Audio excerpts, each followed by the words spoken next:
what we do here is go back.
That should be working.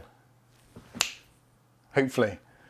Evening everybody, this is Mike's Unboxing Reviews and How To. You're here tonight with me and the lovely Kath is over there. Flame the cat is in the house as well.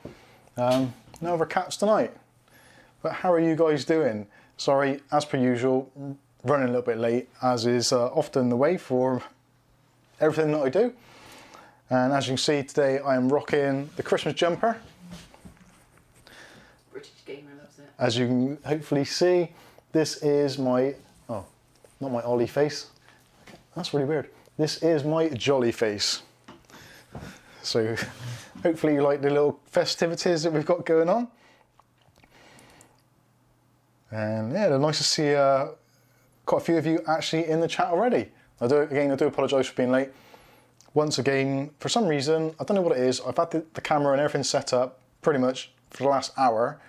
And I sat down, moved some stuff around, and I moved my Elgato HD60S, which is my capture card that I use for this.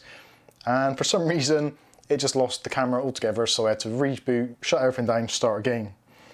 So, anyway, there you go. So how are you all doing? Are you all enjoying your Thanksgiving holidays and the kind of Black Friday deals? Now, actually, before we get too far into it, I want to hear from you all. I want to hear what your Black Friday deals are, what hauls you've got, what great deals you've had, or maybe what you're looking forward to get on Cyber Monday, which is traditionally the more kind of techie friendly sales day on Monday.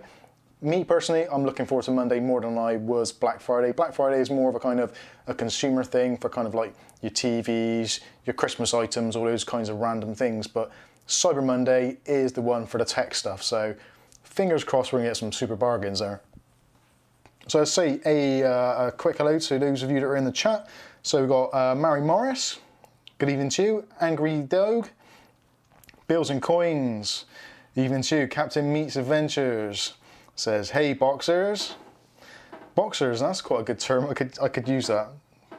Good evening to Aletta. She says that's a goofy looking Santa in the thumbnail. It certainly is. It was the best thing I could find from Pixabay, which, if you haven't seen, there's a video up here, which I'll link to at some point, where you can get free images for thumbnails and all that kind of stuff. Doge. Who else we got in here? Glenn's in the house. Good evening to you, Glenn. Now, Glenn actually posted earlier on our Discord a fantastic snowman that he built out of DIY stuff from his garage. So you've got some tyres, some buckets, all kinds of things. And I'm not sure if I can actually post it in the chat. No. But I'll try and show a picture. Or if you're not sure, go over to our Discord and join up and you can have a look at it for them.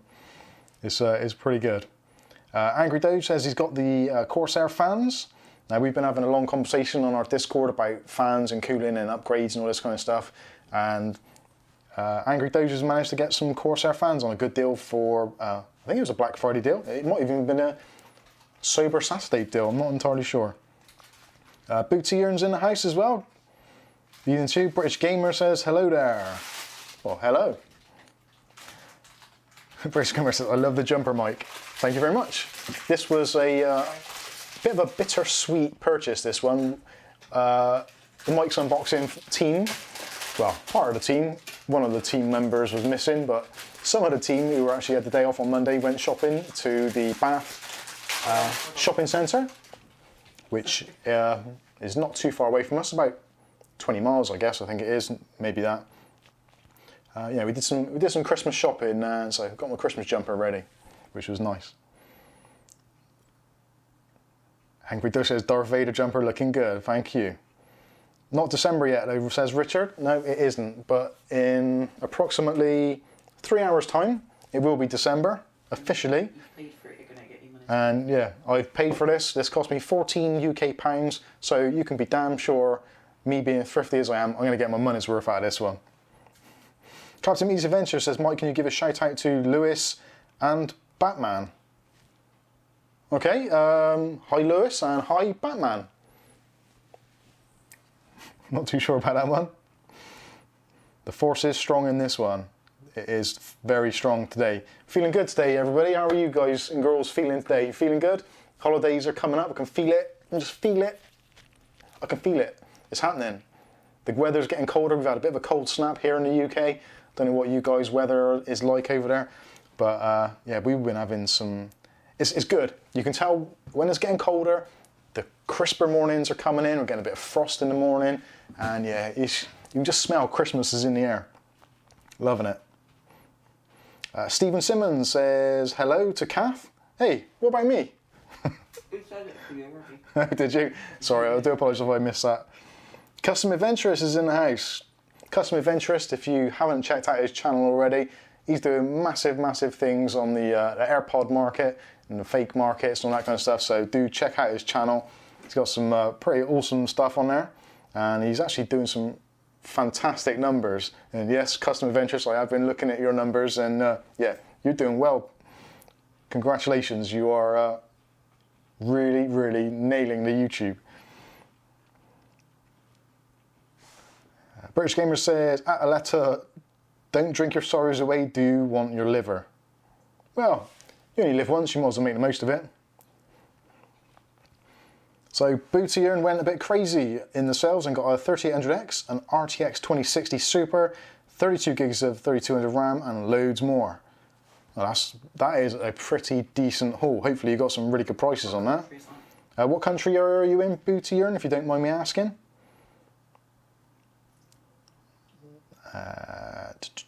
Who else we got? British Gamer says, well, life should never be attempted drunk. Well, I don't know, I think there's a fair few people, especially this time of year, who would certainly disagree with that comment. Although we don't condone drinking here at Mike's Unboxing Reviews and How To. Maybe we should do that, do a how-to on how to get absolutely ruined. That'll probably not do well for the YouTube algorithm. We kind of did that once. British Noob says he feels special. And we've had some long conversations with the noob and yep, he is pretty special. Oh, he's magic. Magical and special. Jesus Alfonso says, I formatted my PC and installed Windows and didn't see the watermark saying activate Windows. Actually, for some of you, well, you've probably come here because the tag in the video title, because of Windows 10 licenses. Actually, on some PCs, if the hardware or combination of hardware is similar to what you've used before and you've signed in with a Microsoft ID, there's a strong possibility that it won't actually ask you for the activation. Or if it's a new installation, then it might wait until you actually go and try and do the first activation the first activation. So you go into the control panel, activate Windows, and then it will throw up the error message saying that you need to put a license code in or verify your installation. Could be either one of those. Bootier says, I got my first Xmas Prezi, an Amazon voucher from my little sis. Oh, that's pretty cool.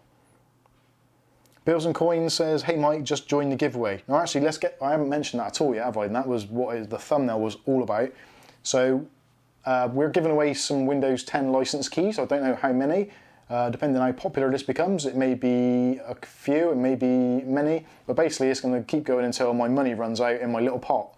So there's a few quid in there. So we should be able to get some license keys out for you guys. Also, I'll probably be running this as well later on in the week as well, so this is going to be an ongoing thing. We're going to keep on giving away these Windows keys. Essentially, I work with PremiumCDKeys.com, as some of you may already know, or maybe you don't. Basically, they've worked with us on an affiliate basis, and also they've sponsored a few of our videos. So sometimes when you've watched our videos, I may have said in the video, this video is sponsored by or supported by premiumcdkeys.com, where you can go to get cut price Windows licenses, etc., etc. You get the kind of gist. All the money I've received from that advertising and sponsorship has gone into my account on their site. And basically what I'm going to do is all of the money that is in my account, my affiliate account, I'm going to use to buy license keys for you guys, for helping out the channel. So if you want to be in to win one of those keys, what you need to do is, there is actually a link in this video description, or you can just go to the Mike's Unboxing Facebook page, go to the Premium CD Keys thing, which I posted today, the post, that's the one, post, thanks Kath. Go to the post and there's a thing on there saying if you want to win, like, comment, share, all that kind of stuff. So go ahead and do that. Later on, Kath's going to be doing the draw. We've got the random Facebook comment selector all lined up, ready to go. So we've just got to refresh, hit the button, and fingers crossed, unlike last time, it should just go straight away and we should be able to pull some names out and give you some license keys. Now what I'll do, because of the way that I've got the money in the account for premiumcdkeys.com, I'm trying to work out how I'm going to do this. I'll either have to give you a discount code, which will give you 100% off, or send you a voucher for the money. But whatever it is, we'll sort it out so you get your money. Okay, cool. So where are we? British Noob says I'm going to join the giveaway and sell them on eBay. Well, you can do what you like with them. It's entirely up to you. Aletta says the weather report from Ohio is cloudy and raining and 6 degrees C. Bootier's in Plymouth, just down the road from us. Oh, that's cool. Currently we are 3 degrees and partly cloudy. Not so good. Glenn says, to Jesus. This sounds so weird saying that. Sometimes you won't see it until after the Windows updates. That's referring to the activation message. British Gamer says, we don't condone drinking on this channel. Many streams and vids with the cold beer and rosy cheeks, bruh. The rosy cheeks are natural. I've always got rosy cheeks, pretty much. It just depends on the lighting. Actually, we haven't got our lights on. We haven't, which is probably good actually. It's more intimate. What do you think actually? We haven't put the studio lights on. All I've got is the little lamp there. And the ceiling light. And the ceiling lights on, and the lights from the PC are on, so how are we looking? Are we looking right? Is it a little bit more cosy? Hopefully it is, and hopefully you're all joining us for a drink. I'm still going to finish off my cup of tea, but you guys feel free to have a drink and be festive and all that kind of stuff. Lovely cup of tea. So Captain Meets Adventure says the Fire Cube is £79, which is a good deal. I've got to be honest with you, I've never, even though I've got the Fire TV stick, which was actually kindly sent to us by the guys over at, I'm trying to think now. Oh, what is the music sharing program?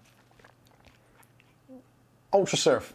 Is that it? No, Ultra Surfer, the music app. Oh my goodness. This is really bad here. Oh dear. Yeah, it was sent to us by them, so I haven't got a clue how much they cost. Fire TV stick, I'm not entirely sure. Angry Doge says, who disliked the stream? It was the British Noob, because I called him special. He's not that special. Although he has had pink hair recently, so he is kind of special. And he's got a girl that isn't. Bills and Coin says, is the giveaway open to the United States? As far as I know, I don't think there's any limitation to any country, because the license key will be purchased effectively by me, so I can send the key to anyone. So I don't think that's a problem. The only thing is, I've got to buy it in euros because they're based in Europe, I think. So, I don't know. We'll work it out one way or another, but yeah, it's open to everybody. Stephen Simmons says, I'm in the giveaway. Good luck to all. Marco420 says, hi. How you doing, Marco? Hope you're having a good time.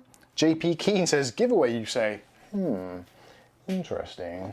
Yep, there's a giveaway. Get over to the Mike's Unboxing Facebook page and you can find the post and you can see where other people have commented and just like it and share it. And comment, possibly. You know, the usual stuff.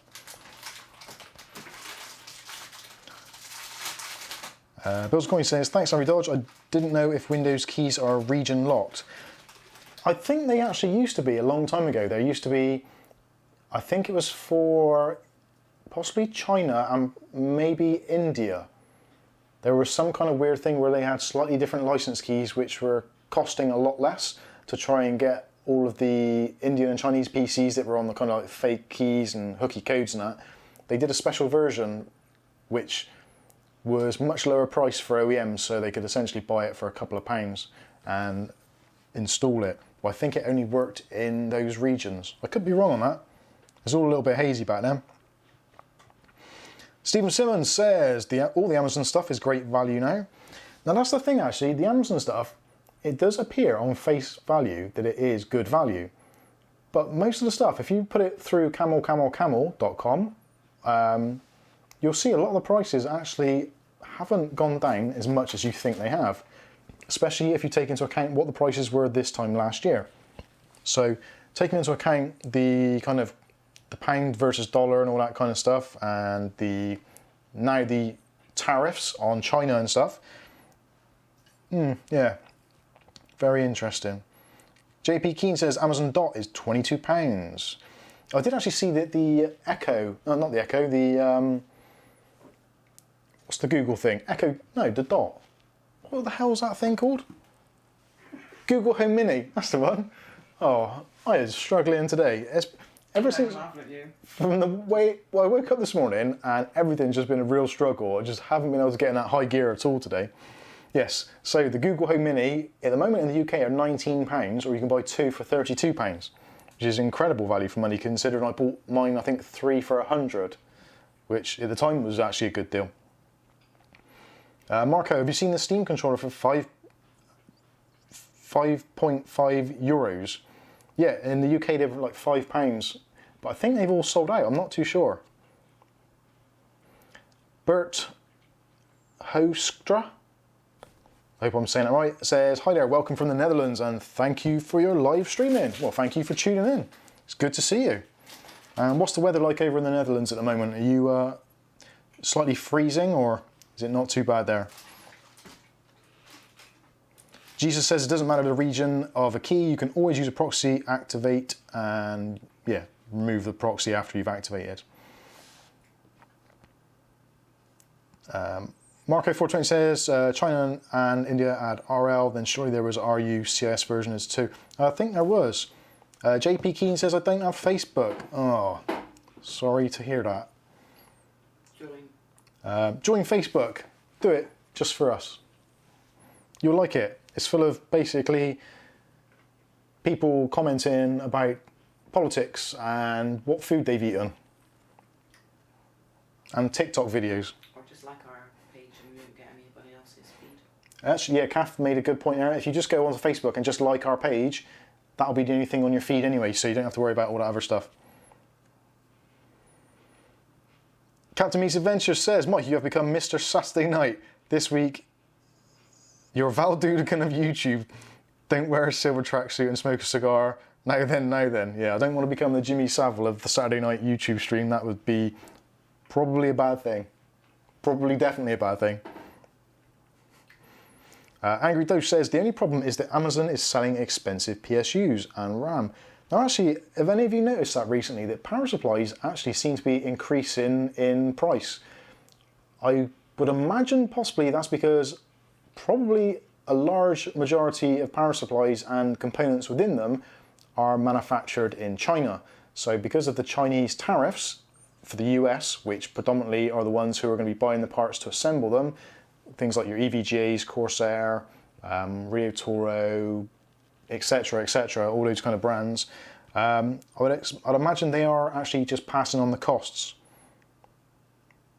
Although saying that, some of the better power supplies actually use Japanese components, Japanese capacitors for definite. So that, in theory, shouldn't affect the tariff, I don't think. Maybe I'm wrong. Let me know. If you guys or girls are buying higher end power supplies with Japanese components, have you noticed a increase in pricing, or are they kind of roughly the same as they were? But I do agree with the kind of like the more budget or entry level power supplies. Certainly the mid-range, the prices are seeming to go up, which is not great.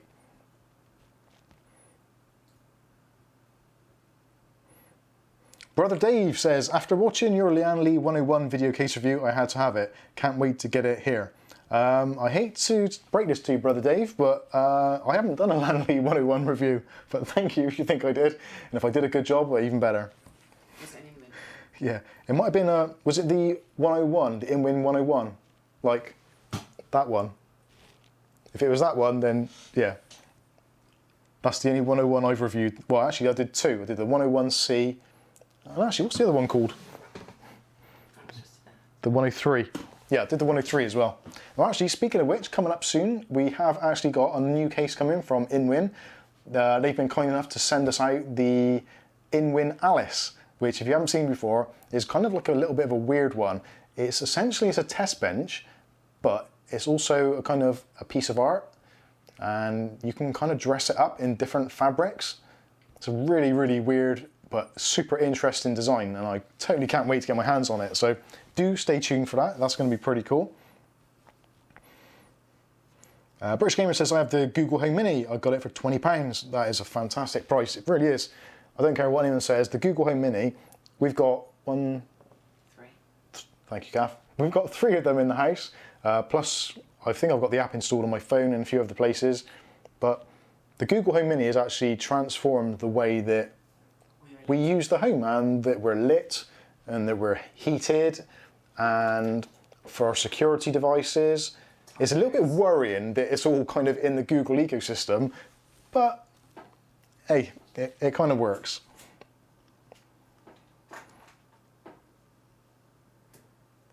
Captain Meets Adventures got the Google Home Hub for £59. That's actually a pretty good deal. I have seriously considered the Home Hub. It's one of those things, because of doing what I do, because I've got a kind of this job, and I've got a kind of another thing that I do as well.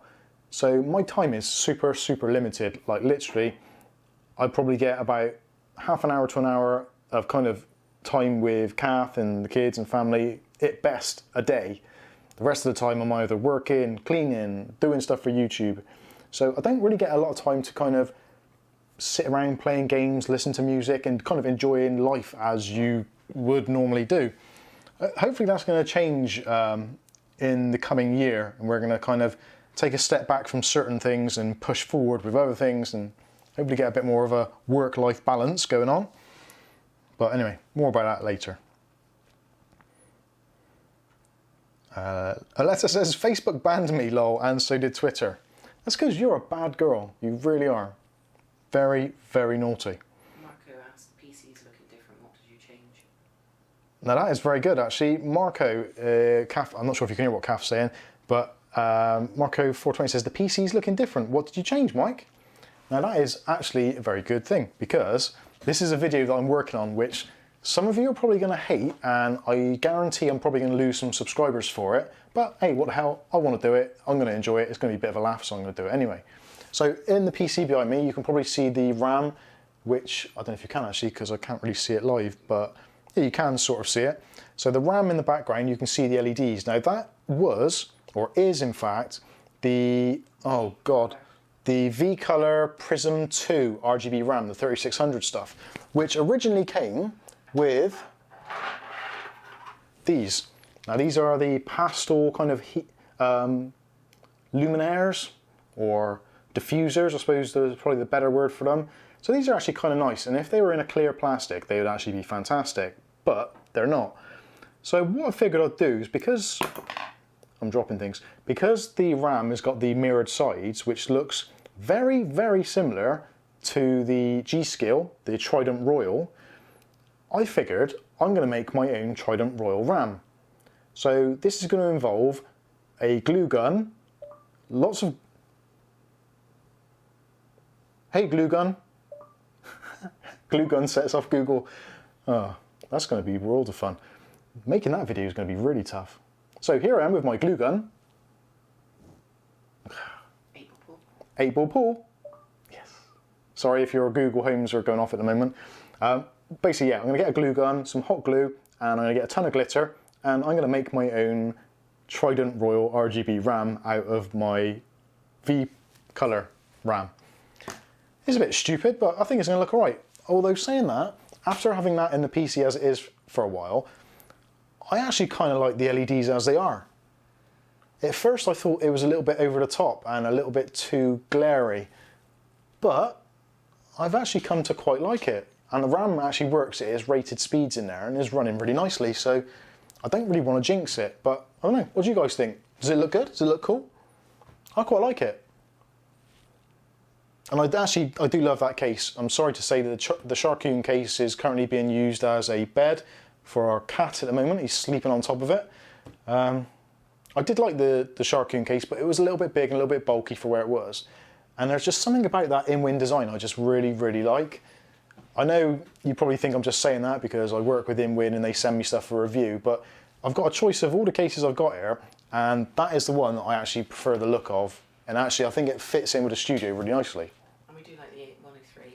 The 103 is pretty nice, but that's quite a dark black, and it needs a little bit of addressable RGB, which I haven't got. A little tiny one. Oh yeah, the 101's the A1 as well. We've got as well, which is kind of the smaller version of it, which I would have put there, but my head's too big, so I can't. So anyway, Stephen Simmons says, "Do you tend to stream every Saturday?" Yeah, we have done actually. I don't think we've missed a Saturday now for... Since we started doing them again. I think since we started doing the live streams again, I think it has become pretty much every Saturday. Now actually, what day is Christmas Day this year? Wednesday. Oh, that's all right. Yep, so we'll be doing it through, what's New Year's Day? Wednesday. New Year's Day is a Wednesday, so yeah, we should be good. I had to think then. My brain is so confuddled. I think it's because I've been eating junk food and my brain's just getting slow. I haven't had an apple today, that's probably what it was. Brother Dave says, "InWin, my bad." Good. Aletta says, "Me naughty." Yeah, don't try and deny it. Captain Misa Ventures says the Google Home Hub is really good. You can display your photos. The thing I liked actually about the Google Home Hub is the fact that because I've got the iMU cameras, security cameras, if one of them gets triggered, it actually does send a picture of what's going on to my watch, which I actually love. But it would be quite nice to be able to see it on the Google Home Hub screen, which apparently you can. I haven't tried it, but I am very tempted to. Hey glue gun, buy me a glue gun.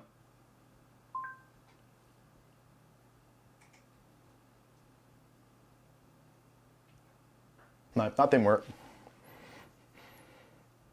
Right, getting back onto the topic. All the gold rated 550 watt PSUs like the Corsair are £60, which is actually quite a lot of money. Especially in the US, I think you get them for probably about $40, $45. Craig Pallow says, "It does look nice." Thank you very much, Craig. Glenn says, "The case is a nice fit." Yeah, it is actually. It is. I do like that case a lot. And I don't think a lot of people realise that the front panel here is completely sealed off, so there's no intake there at all.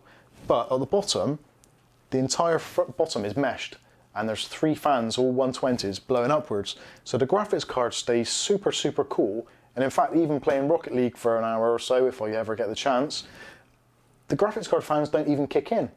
It keeps the card pretty much below 40 degrees C, which is amazing. I know Rocket League's not the most demanding of games, but still, it does keep everything nice and cool. And because you've got the 2 fans there, which are exhausting out that side, so any heat that builds up over that side goes straight out. And on the back, you've got the 120mm drawing out and 120mm on the power supply, which is in the top, in the attic bit.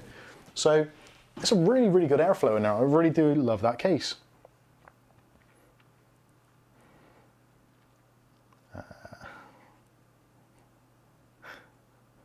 Letter says, "At the British Noob, I'm never naughty, I'm just being myself." Yeah, but that just kind of incorporates being naughty, as most of us would put a tag on it, or a label. Stephen Simmons says, "The Land League Cool 2 looks awesome. You need to get hold of one for a build."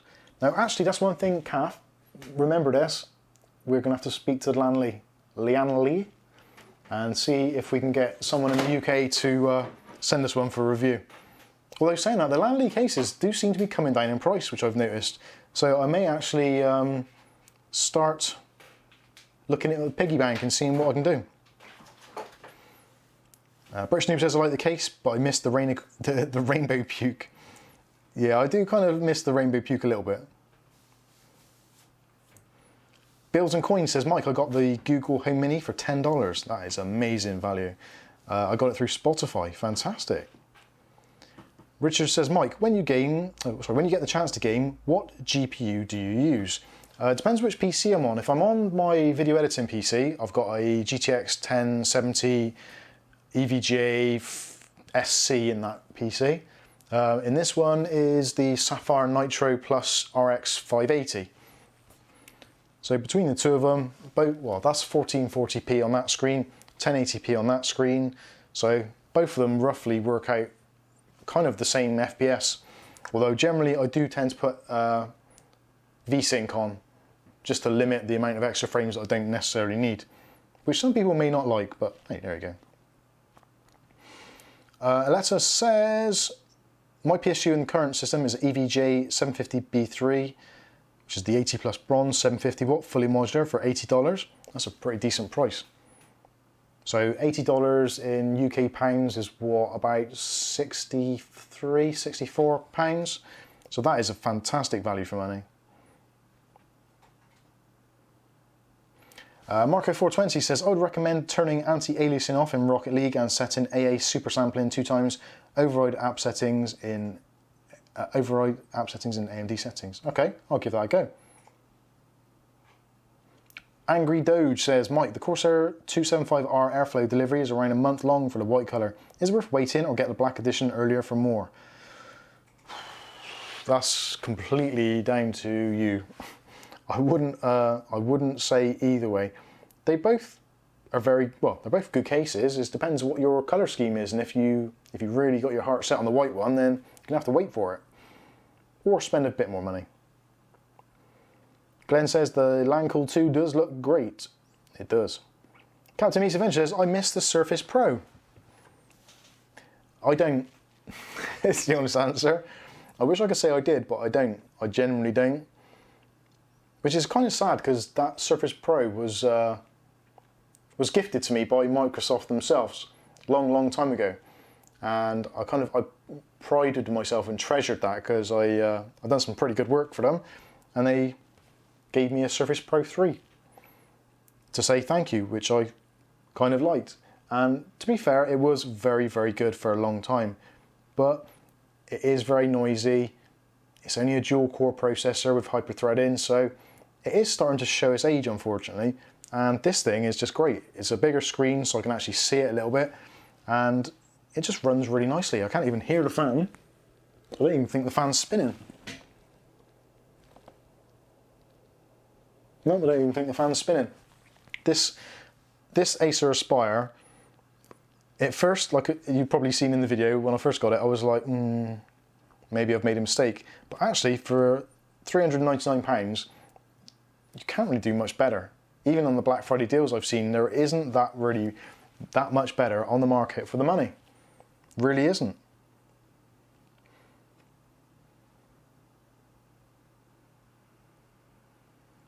Captain Meets Adventure says you can get 2 Google Mini hubs for £34. Yeah, that is pretty good. I saw PC World had them, Curry's PC World had them on offer. I think it was 32, it might have been £34, but at the time I thought that's insane. Because even when they were on their kind of value sales, they were £29.99. So to get 2 for £32 or £34 is insane. Bills and Coins says somebody in San Francisco printed out realistic stickers of AirPods and stuck them on the ground. I saw this on the internet. I actually did see that video. Somebody printed out pictures of AirPods, just one, and stuck them on stairs and stuff. So you see people like going for their train and they're walking up and seeing it and they're trying to pick it up and missing because obviously it's a sticker. Yeah, that was pretty funny. I like that. British Gamer says the deals aren't really good for me this year. The GPU I wanted, MSI Radeon RX 570 Mech OC, has gone up £80. Gone up? That's insane. That is the one thing that I have been looking for. The one thing I would like to change of all my setups at the moment is to remove my NVIDIA graphics card from my video editing PC. I want to go back to AMD. I don't want to stick my RX 580 in there because I'm running 1440p and it really could do with a little bit of extra horsepower. So I would like a RX 5700 or an XT. But the prices, like you said, they haven't been coming down.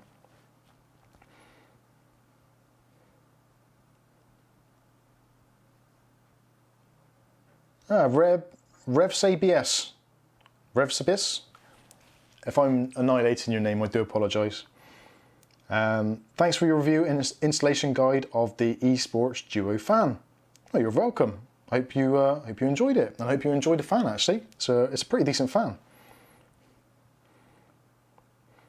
Stephen Simmons says, do you need any kind of subscription model for the Google Minis? You don't, but you can for things like Spotify, which you can then add, or Google Music, that kind of stuff. Although I was about to say, I completely detest subscription models, but saying that, I've got Adobe Photoshop and Premiere and all that in the Creative Suite, which cost me an absolute fortune. So, although that's a necessity, I can't really do without it. So, it's one of those things. We have got Spotify, but the free version. No, Angel put hers on. Oh, has she? Oh, in that case, yeah, Angel's put her Spotify account on there. I don't know if that's illegal or anything. If it is, I do apologise to whoever is. She uses it.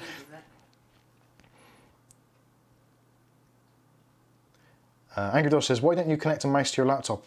You look like Keemstar when he does his news. Okay. Actually, I never even thought about that. I should use a mouse, shouldn't I? That would make life a lot easier. I don't know. I'm going to have to try that. A Seba says, have you seen the electric 95Hz with 1440p IPS for 169 at Laptops Direct? Same panel as the Pixio. No, I haven't seen that. I will, after this stream's finished, I will check that out because that's pretty nice. What is that, a 32 or a 27-inch screen? Marco420 says, laugh my ass off. I accidentally paused the stream and I was like, what is Mike reading for so long? Amazing. Actually, we've got coming out, I think tomorrow morning, there's a slightly, well, it's not intentionally humorous, but there's a kind of funny video. Today I had to change the shocks on my BMW. Not the main ones, the struts that hold up the boot. And we were filming, and there was a couple of occasions where the tailgate, because it's pretty heavy, came down and nearly hit me on the head a couple of times. So I've added some of that B-roll into the end of the video just so you guys can have a little bit of a giggle at it. But it was bloody freezing. Kath was out there filming it, bless her, with our iPhone. And actually, that is part of another video we're going to be doing. Can the iPhone XR actually replace a mirrorless or DSLR camera like the one we're filming on now? And I got to be honest with you, using the iPhone, there's a few little quirks that need ironing out, but essentially for ease of use and the actual video quality, it does pretty bloody well. But yeah, we're going to do some more on that. And actually, if that's something you want to see on the channel, a comparison between DSLR, mirrorless, iPhone, and I don't know, maybe GoPros, that kind of thing, let me know.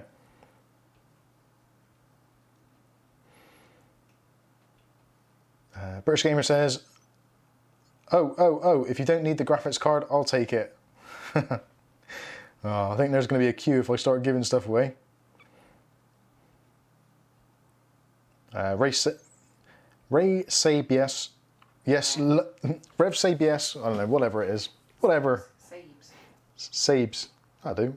Rev Sabes, yes, loving it and so much better than the Wraith cooler. There is a big difference. If you're using a stock cooler, an AMD cooler, the Wraith Prism and the Wraith RGB were very good coolers, but under load they do tend to get a little bit whiny, which for me, I've got a reasonably sensitive ear, so I can really pick up on that.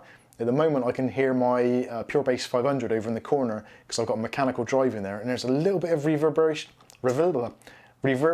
coming out from it because it's on like a wooden plinth, and I can kind of hear it over in the side of the room, and it's really annoying me. So little things like that are very annoying. Alessa says, just once I'd like to watch the stream without my internet cutting out. Well, if you will live in the sticks, that is going to happen. Glenn Halfway's in the house. Good evening, Glenn. Hope you're doing well. Yeah, we're both doing pretty good. Cold, but pretty good. And actually, Glenn, while you're here, I meant to message you, but your PC is ready, so we're going to have to hook up and sort it out. Alexa says, I'm also planning to go back to an AMD GPU, and I'm going to snag a Sapphire 5700 XT Nitro Plus. Yeah, that is a decent card. Marco's got to go. See you later, buddy. British Gamer says you can do it in secret. Yeah, I can't do anything in secret. I've got kids and a wife.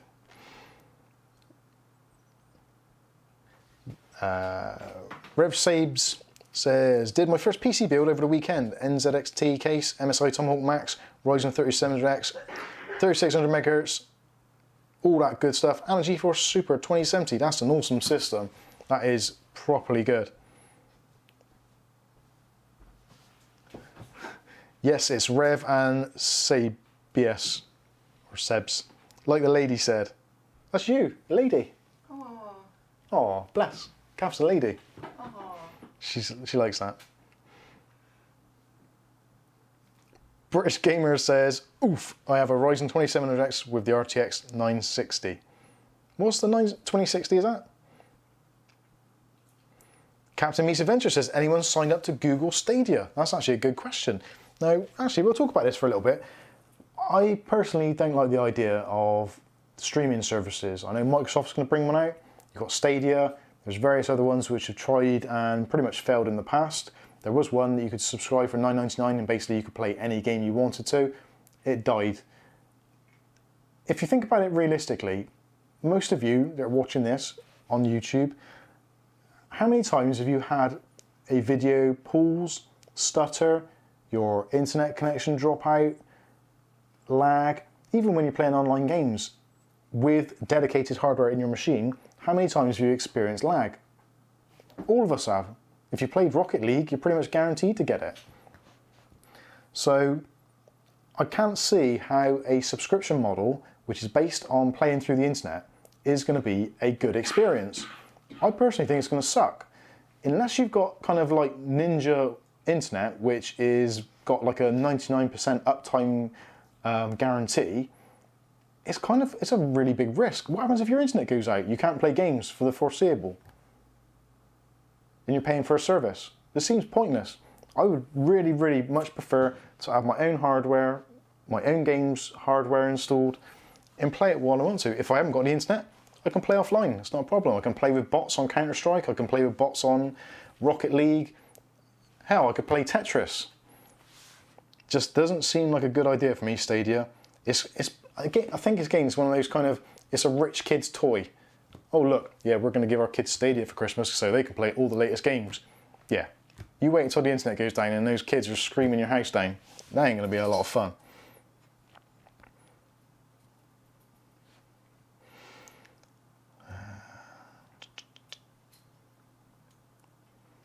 Where else are we? Yeah, that's pretty much. I don't know what you lot think about it. I don't even know what the pricing is actually. What is the pricing model of Stadia? It's got to be honest with you, I've got so little interest, I've not even looked into it. I've seen a couple of videos on it, and initially I think people were having trouble setting it up, which is not a great out-of-the-box experience. Some of them that have had really, really good internet have played it and they found it to be okay, acceptable.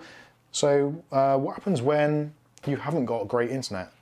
Especially with us in the UK, we've got really, excuse me, we've got really, really poor upload speeds across the board for pretty much everything. In the very, very early days, you were almost going to get an asynchronous upload-download ratio, whereas now it's kind of like 100 megabytes down, maybe 5 to 8, maybe 10 tops for upload. So it's not going to be great.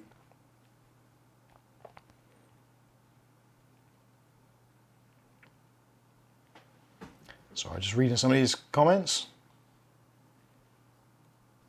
Stephen Simmons is saying, after tuning in last week and watching a few build videos, I took the plunge and bought a setup to build myself. Went with the AMD 3600, excellent choice. A Tomahawk Max, excellent choice. A Sapphire Nitro 590, awesome choice. And a Corsair Spec Omega case. I gotta be honest with you, can't think what that looks like, but hey, we'll give it a thumbs up anyway. Sounds like a damn good setup.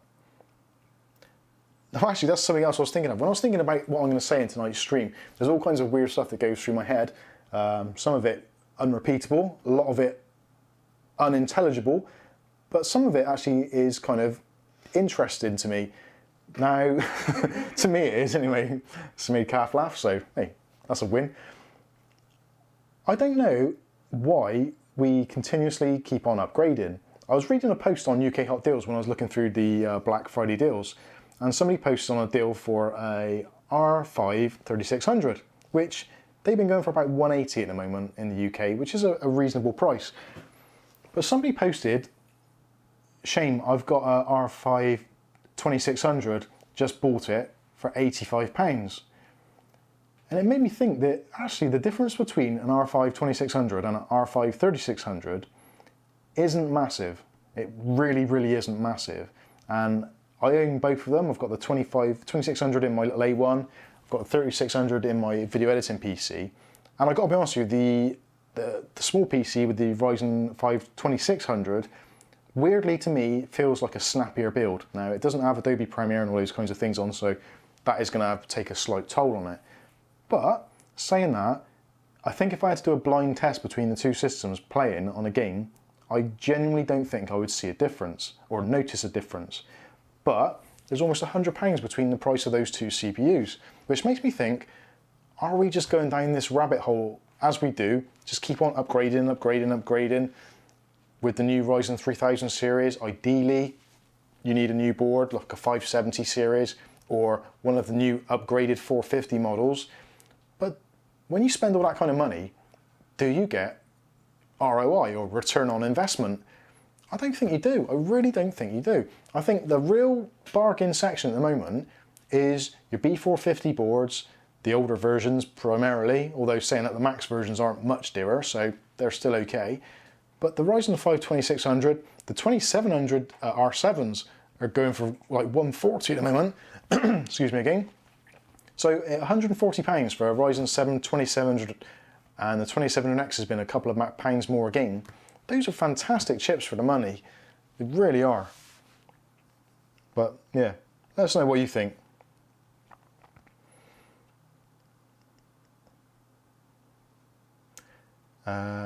What do you think? What do you reckon the next Navi card will be? Hoping 2020 is going to challenge Nvidia and get speed up and prices down. I don't think that the speeds are going to increase a great deal. I don't think the silicon can do it yet, or they haven't worked out the programming language to leverage the performance out of the frequencies we've got. I think it's going to take another thing like what happened with the Core 2 Duo, where they went from having the Pentium 4, which was running around about 3 gigahertz and was full pelt. Then they completely rewrit the architecture. Core 2 Duo reduced the frequencies down to like 1.8, 2 gigahertz, and you're getting faster CPUs for like a third of the frequency. And I really think that's what needs to happen. They need to look at the kind of the silicon in general and work out a new way of working it so that it runs more efficiently, because we're getting these higher and higher frequencies again, and they keep on jumping up, but we're not really seeing massive improvements in performance. Still now, a GTX 1080 is pretty much the cream of the crop. Even if you go for an RTX 2070 or 2080, 2080 Ti, unless you go kind of really crazy price-wise, like the Kingpin cards, even then, return on investment is pretty abysmal. GTX 1080 still is a fantastic card. Even saying that, the 1070s are still fantastic value for money and can pretty much run anything.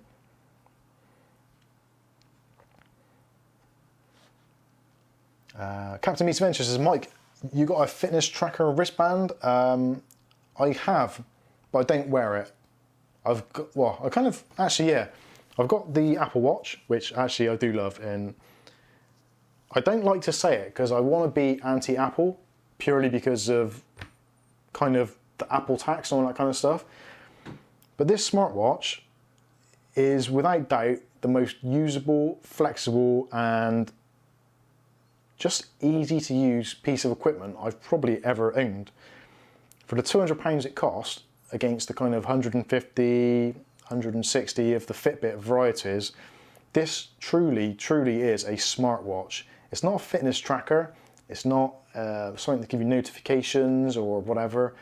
It's got pretty much everything you could want. It's essentially a PC on your wrist, because you can do pretty much most things from it.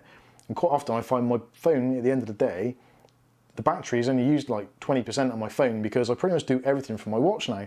So when I'm doing stuff, I get a message come in, Mike's Unboxing comment, oh right, okay, so reply to that or like it, whatever. Facebook, Instagram, all those kinds of things. Text messages, obviously. If you want to find out the news, turn the heating on. I can actually install the Hive app on my watch. So if I'm, say, about to come in the door, get on the Hive app, boost the heating. It's great. It really is a great piece of kit. I would, if you like the Apple ecosystem, actually, even if you don't like the Apple ecosystem, do yourself a favour, pick up a cheap iPhone XR, get the Apple Watch, get some AirPods, and just start enjoying technology. It's funny, when I had an Android phone, it was great because I actually had loads of content all the time because it's like, oh Christ, what's happened now? So then you investigate the problem and then you've got content. Whereas with the Apple phone, it's like, well, actually pretty much everything works, so... How to do a full screenshot. Yeah. How to do a full screenshot, which is a recent video which I did, was like the most problematic thing I've had recently. So, yeah, it's...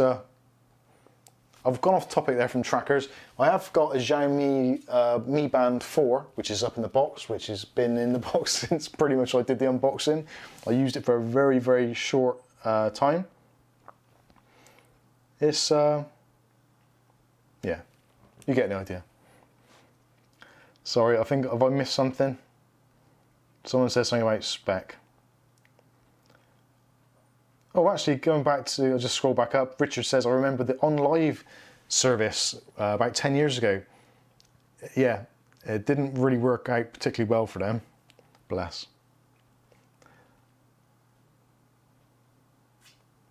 Alexa says she'd trade her upload speed for ours any day. She gets 1 megabits per second up. Takes 3 days to get to download a game, I guess, as yet. Bring back games on CD. I loved getting games on CD and DVD.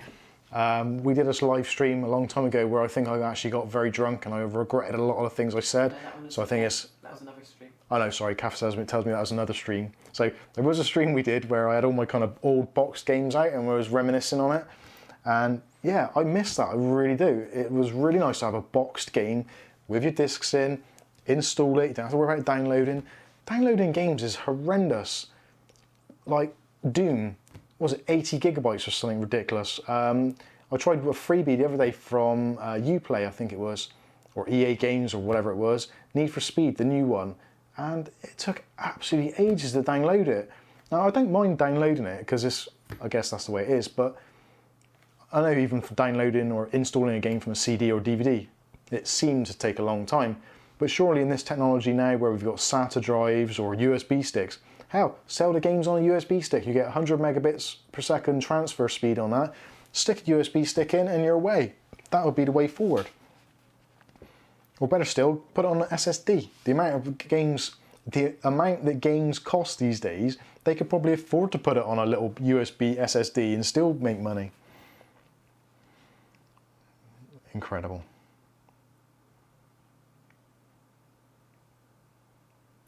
Just reading this, Bills and Coins says, Google said that there were going to be no updates to the games on Stadia. However, NBA 2K was reported to have been unavailable for gameplay and it was all due to the update, of course. Google. Good old Google. They're bloody wonderful, aren't they? Bless you, Google. We love you and your ad revenue. Bootier'n says, I think we upgrade to be able to play AAA games on high and 144 max. That's the one thing I've not, although I've unboxed and I've seen George's 144 hertz monitor, and I know it's one of those things that once you've used it, people say, oh, you can't go back, but I have and I did. I don't seem to notice the difference as much. Maybe it's because I'm like an okay boomer, but that is what it is. And also, I would call myself a casual gamer. So if I've got a couple of minutes spare, I'll quickly fire up a game. I'm not competitive in games as such. I don't kind of start getting joystick rage or controller rage or anything, or start throwing things around. If I lose a game, it's like, oh, whatever. Close it down, move on, answer some YouTube questions.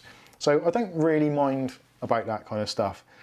Maybe if I spent more time or playing competitive games, then it would become more important to me. But at the moment, it doesn't really. I'd rather spend more money on... Actually, I don't know what I'd rather spend more money on. Maybe it is a good idea. Maybe I should get a 144 hertz monitor just so I can join that revolution.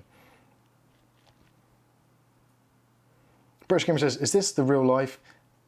Is this just 60 frames per second on a landslide no escape from 720p? Open your eyes and see RGB.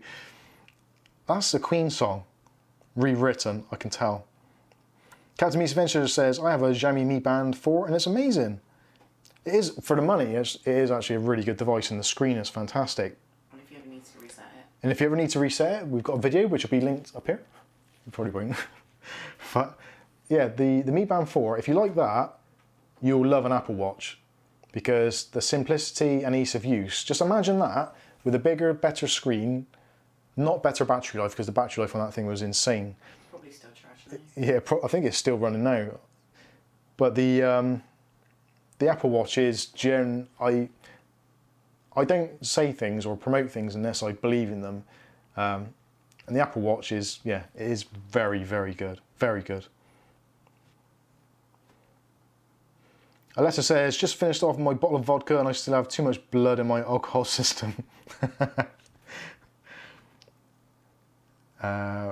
Ray Sabes, I'm on the fake Baileys, £3.99 from Aldi, and it tastes the same. I've had that before, and that was really good. The fake Baileys, quite like that. Chocolate orange, wasn't it? It was from Oh yeah, Aldi as well. chocolate orange flavoured fake Baileys was amazing. They did a 3-pack. There was caramel, mint chocolate, and chocolate orange. Oh, I could do some of that right now. Was it mint chocolate or just mint? I can't remember now. Angry Doge says, hey, Mike's unboxing reviews and how to. Would my fan still run at full speed if I split it into 2 other fan splitters to fan my fans? Wow, hang on, that's hurting my head. Fan splitters generally take the same signal and split it, so whatever RPMs one's running at, the other will. I remember the Amiga 500 Sensible World of Soccer floppy disk game. Yeah, flexing. We used to have, what do we have? We had the Commodore, No. do we have Atari ST? We had the 520 FM or STFM, and we had a case of games, all on floppy disks. Blood Brothers, Blood Money. Metro Cross. Oh. Dizzy Goes something. All those great games, all on a floppy disk, and they were amazing. Oh. Good times. Those were good times. Arkanoids. Is that on that? British News says, can't see the difference, what a boomer. Yeah, I think I am actually in the boomer generation. I'm not too sure. Stephen Simmons, thoughts on ultra-wide monitors? I would actually like an ultra-wide monitor, but unfortunately my desk, the way I've got it set up, I can't get anything bigger than a 32-inch in there, which is the normal 16:9, so an ultra-wide is not great for me in that particular thing. Classic boomer. Yay! I don't mind being a boomer. I think it's probably a good thing. What is it? Maybe. I did kind of look at it on Wikipedia and I still don't really truly understand it, but I think it's someone from the boomer generation who maybe doesn't quite understand the modern generation, which, hey, I don't understand anybody, so I'm not dismissive against the younger generation. I don't understand any generation, even my own. You're pretty autistic. Yeah, I am quite autistic, to be fair. British Gamer says, rats, you found me out. We love you, Queen. Yeah, I do miss Freddie Mercury. Not in a kind of, you get the idea. Pixelbyte says, hello Mike, how are you? We're good. How do we get onto the subject of alcohol again? Racev said, Dizzy, forgot all about that game. There was some good stuff there. Captain Meets Adventures, ever played Commandos or Red Alert 2 on the PC? I haven't played either of those, no.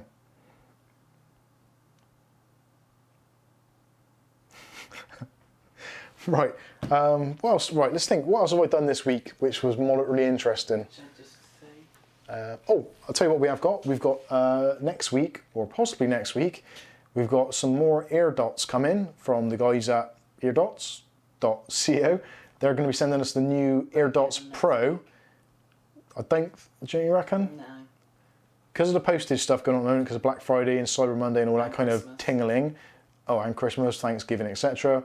They might take a little bit longer, so, but they are definitely coming. So we'll be reviewing those. What else was it we're going to do? There was something else.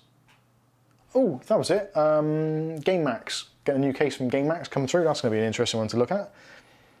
Can't think what the model number of it is now. I am quite useless. So, come on, let me know, what have you guys bought this Black Friday? Looking at the Amazon affiliate sales, I think what was popular on the Amazon sales, Kath, can you remember? There wasn't really anything that stood out as being obviously Black Friday-ish, did there? We haven't got anything from GameMax. No, I don't know. What was it? It was a couple of cameras. People are still buying the Lumix G7 camera, which is what we're using at the moment. And I don't really know why. There are kind of better alternatives. The G80, G85, even the GX8 probably arguably is better value for money, but people are still buying them.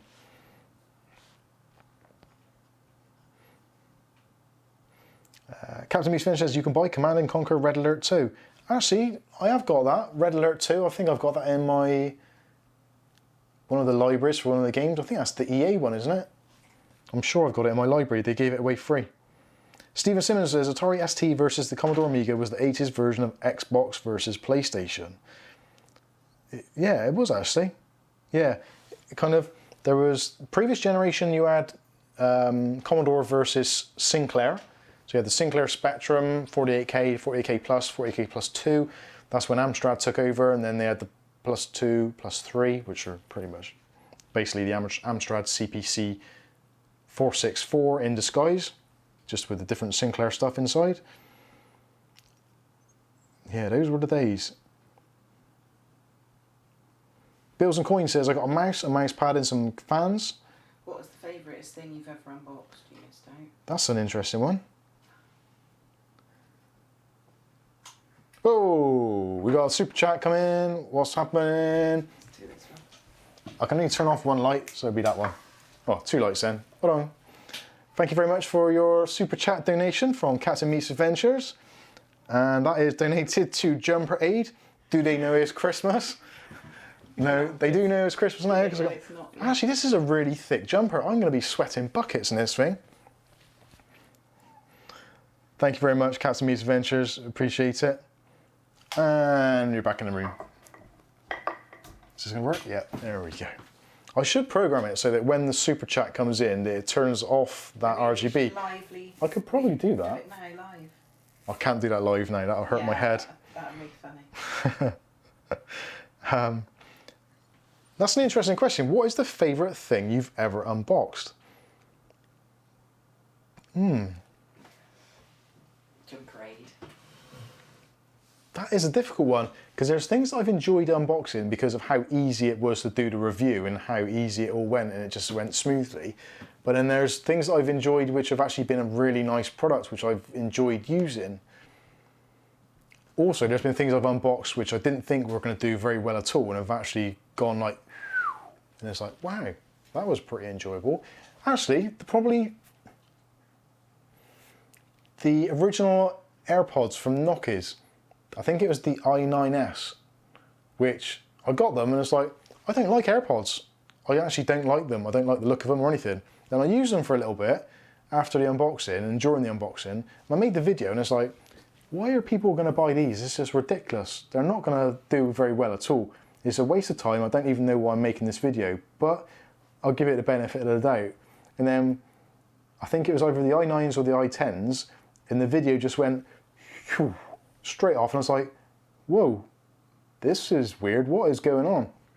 So I think actually the AirPod videos are the ones which have probably given me the most satisfaction, as in to be kind of successful.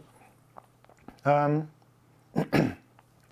which did I enjoy, or what was my favourite one? That's a tough question. I think actually the case ones generally tend to be the ones I enjoy the most. I do like reviewing cases. I don't know if you lot enjoy the reviews of them.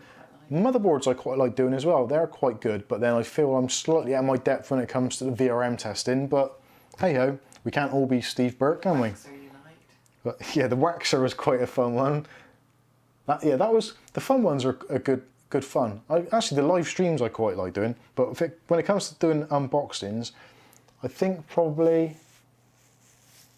case reviews are probably my favourite, because those I can be quite subjective, and I know what I like and I know what I like to build in. So I think I'm probably in my comfort zone with cases.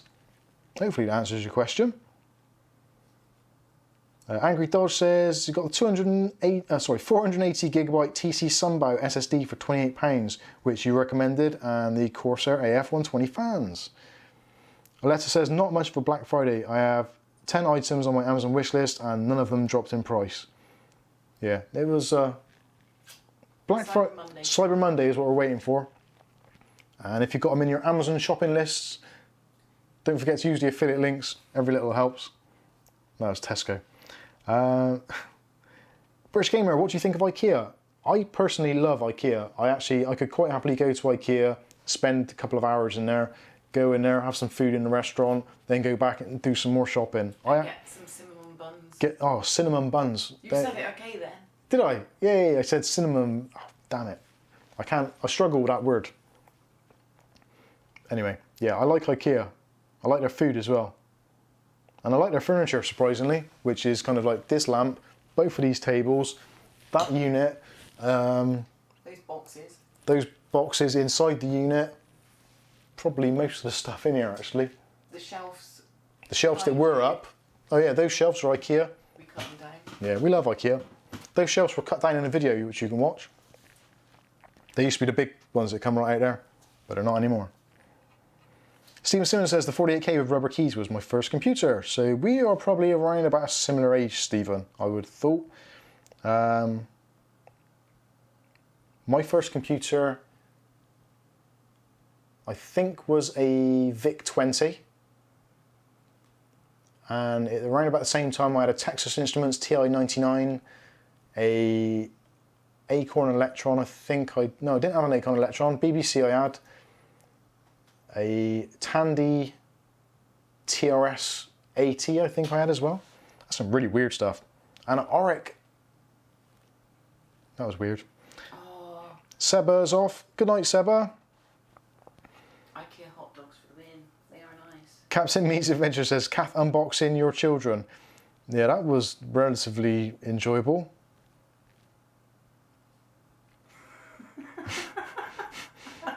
For any of you that are fathers out there and you've been there at the child's birth. You weren't there for George. I wasn't there for George, I was there for Angel. You had to be there for the cats. And it's a very, very bizarre experience. There's so many different emotions of terror, excitement, all these kind of things mixed in together. And you get these people to say, oh yeah, I wouldn't miss it for the world. I think I would have loved to have missed it. But it's one of those things that you kind of, I guess it's like funerals and stuff where you kind of regret it if you didn't go, maybe. I don't know. Did you regret not being there for George? Yeah, I did regret not being there for George, but then I'm also glad at the same time that I wasn't, so it's a very weird thing. We're really, really off topic. Bits and Coins says, what are your thoughts on the Core V21 from Thermaltake? Yeah, it's a good case. I think I actually did a review. Did I do a review on the V21 or was that the V20? V21. V21 is the Micro ATX Cube, isn't it? Or was that the V20? The V20 is the ITX version. But yeah, I did a review on it. I actually quite enjoyed it. It was all right. Cable management was a little bit tricky with it because I had two acrylic panels either side, so there wasn't much hiding room. Ray says, you do a great job, bro, and I've only just come across your channel. Once I wanted to build a system myself. It's great to have UK-based advice. Oh, thank you very much. IKEA hot dogs for the win. Yes, Skin's a bit tough. definitely. Super, super thick skin hot dogs that have been steaming for probably, I don't know, a couple of days. Awesome. Minecraft says Windows code. Yep, you do get Windows codes. I should, actually, what time is it? I should seriously think about doing the giveaways, shouldn't I? Say hi to apply. Right, Bootier says bring back Woolworths. Yeah, definitely. And Big W, which is their big stores. I love them. Racep says, do you need a Windows code? I've not got one, but my system is fine. Just moved from console and didn't ask me to activate anything. Well, that's pretty handy. Craig Pallow says, can you remember Evesham computers? Yes, I can, very much so. Yes, I do remember them. There was Gateway Computers, Evesham, trying to think of the other names. Gateway, did I say Gateway? Yeah. Yeah, Gateway, Evesham. Lenovo, is it? No. Who else was there around that time? Can't think. There was Packard Bell, all of them.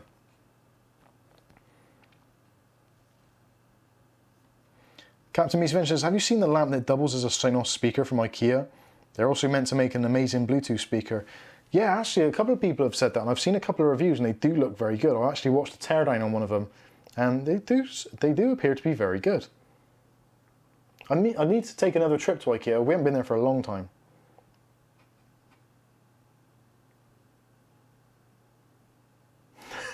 Ray says, I was there for both of my kids at the goal end. I cried like a wreck both times. Amazing and horrendous at the same time. Yeah, I feel your pain. I really do. British Gamer says, have you reviewed or seen the Trust Gaming GTX 606 Jab speakers? No, I haven't actually. Trust stuff is a really weird brand.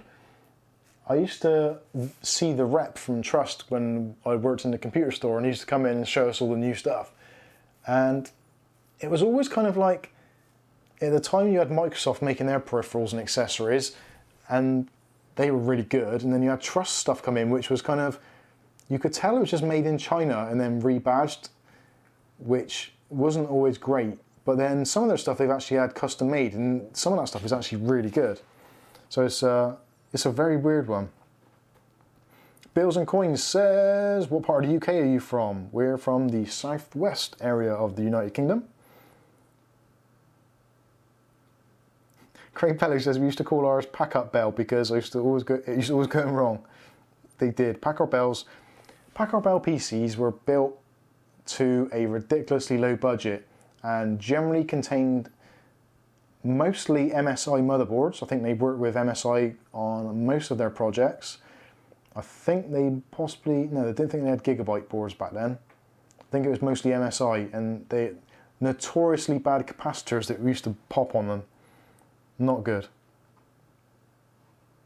British Noob says, I don't think I'll be allowed to the birth of my children knowing how childish and immature I am. Yeah, you'll probably have a Nerf gun out. You couldn't even get away because I had them at home.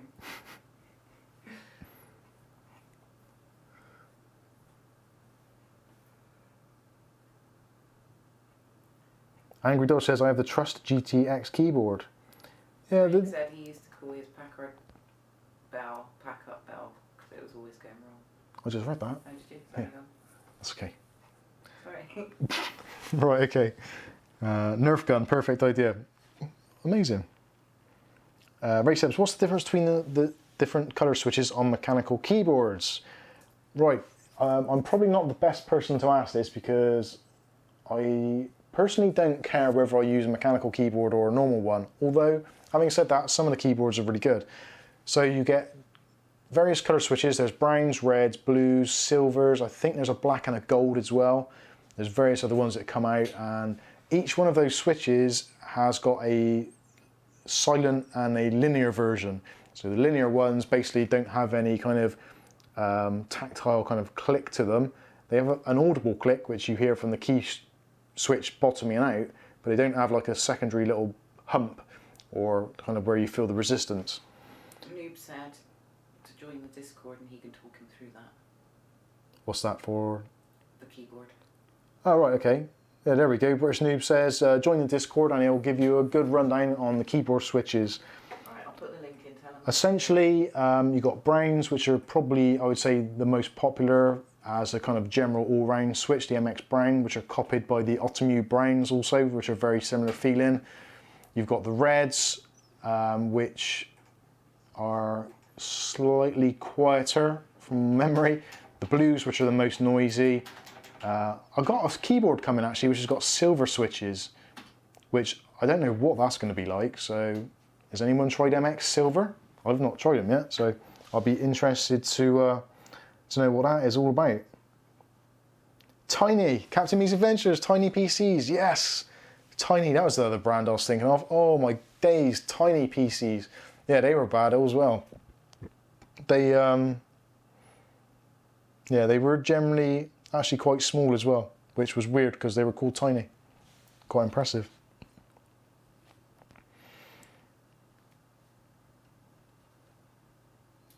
Right, okay. Kath, can you do a quick refresh on that and see how many comments are on there, and we can do a quick giveaway. This, yeah, I don't know, I'm looking at the screen because you guys are there. This is last warning, so if you want to enter the giveaway for a Windows key code, jump over to the Facebook Mike's Unboxing page and go to the thing that Kath's listed somewhere. Or maybe not. Description in it. Yeah, it's in the video description. Read the description. It's in there. What? I'm telling them, not you. I know, but you didn't say it right. Did I? You said weird. I'm not well today at all. Description. Read the description.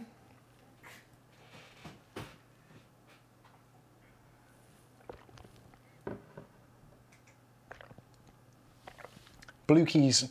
So Letta loves the blue clicky keys. I've not tried blues yet. I don't know whether I'd like that because maybe I would. Are they much noisier than browns? I guess they would be. Anyway, how's it looking, Kath? Countdown. We've got 7 shares. So 7 people have shared the post, which is good. There's 2 of them, me and you. Yeah. How many comments? 9 comments. 9 comments, okay. So Dan's there. Hasn't shared. Craig Pello did. Sorry. Talk amongst yourselves. Ben Whitford didn't share. Paul Donaldson didn't share. Alistair Glenn. British Noob says the blues, reds, browns to me are the best beginner switch. Angry Dog says Razer is like Apple but for PC keyboards and mice in the PC Master Race. I'll delete our comment reply to Tony because it might come up as a win otherwise. Oh, okay. British Noob says I would say browns are the best all round. I think I've got, yeah, that one's definitely got browns. And I've got a keyboard under the desk which is, I think, browns. But silvers I've not heard of, so I'm interested to see what they're like. Red Dragon, what are your opinions on Red Dragon? Red Dragon keyboard is supposed to be pretty good. It's a more kind of budget orientated keyboard, but I think Red Dragon use Optimu switches as well. Yeah, I think it's Optimu, British Noob says. Right, we good? Right, I think we're good. So Kath's going to do a quick draw on that. So if you haven't entered yet, then, well, you ain't going to get it. This could all go really wrong because we haven't actually tried this to see if it works. So this will be interesting. Don't know where I left it there.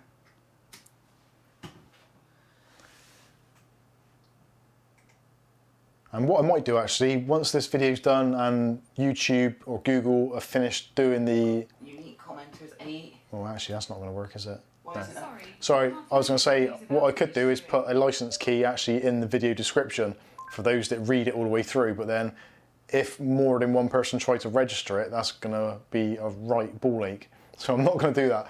That was almost a good idea, but it wasn't a good idea, so we won't be doing that. So ignore the last 30 seconds. Sorry, Kath, carry on. Are we ready to go? We ready to go? We ready to go? Drum roll. Over here, is it? No, it's not there. I feel like Chevy Chase on, what was it? National Lampoons. Ready for the lights. Hit it. Oh, you done it. And, sorry.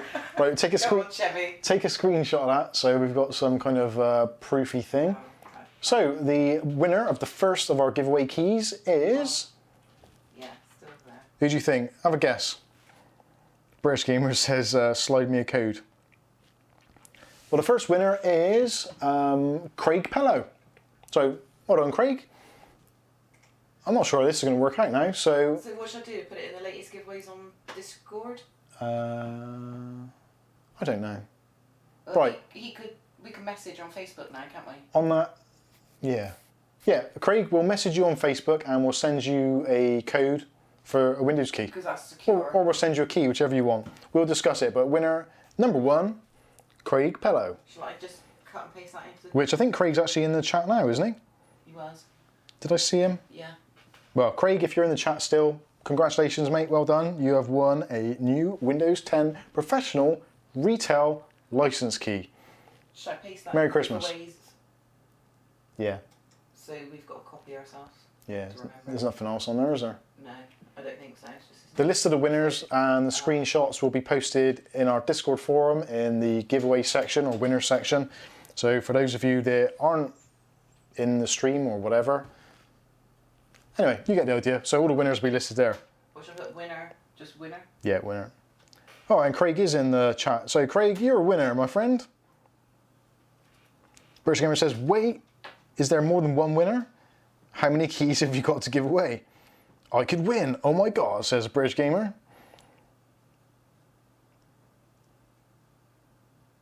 Racep says, I commented on your page, but I don't know if the right thing. I'm in the Blackpool shirt. Okay. I don't understand that, if I'm completely honest. Have a look. I think you're in it anyway. Yeah, as long as you comment on the post, I think that works, doesn't it? Yeah, I think so. Yeah. If you're not sure, just comment on the post on the Facebook page. But congratulations to Craig, well done. Later on, after I finish this, I'll message you if you want a different key, like a home key or whatever. We'll sort it out one way or the other. So that's winner number one. So with Craig, shall I delete that? I can't really delete that comment. What if he comes up as a winner in the next one? Yeah. Yeah. For the next draw, Kath's just raised a very valid question. For the next draw, because it doesn't differentiate, it doesn't exclude previous winners. So if your name comes up again, you're not getting another key. We'll just do another draw until someone else gets it. Okay? Because I can't delete the comment because we'll contact him, will we? Sorry. So I can't delete that comment because No. I won't be able to contact him. No, don't delete it. No. So, right, we do it again Uh, or not yet? I don't know. Does anyone else want to enter? Ray Seb says, I commented on your page, but I don't know if the right thing. I'm in the Blackpool shirt. Is it Ray Seb's on it? Blackpool shirt? Can't see. We can't see this shirt. I can't see this. My eyes? My age? I don't think his name's not on there anyway. He's got. Not too sure is the honest answer without looking at it. Stephen Simmons says, have you had any hands-on a new Threadripper yet? Rave reviews on most channels.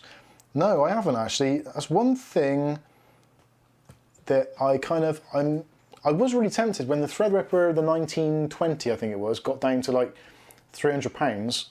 I was really tempted to just blow a load of cash and get a Threadripper board as well, which in hindsight now I'm so glad I didn't, because they need the new TRX 40 board for the new chips, so that kind of saved me from biting the bullet. But the motherboards are still super, super expensive. And now that the 3900 series are out, which actually kind of trade blows in a lot of respects with the Threadripper, I don't know whether the Threadripper platform actually Does that actually work? is worthwhile now.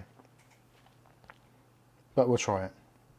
We'll hopefully try it at some point. It'd be nice as a channel grows to maybe hopefully get sent one to try it for myself, because it's a lot of money to invest on a platform. It really is. The motherboards are like 300 plus.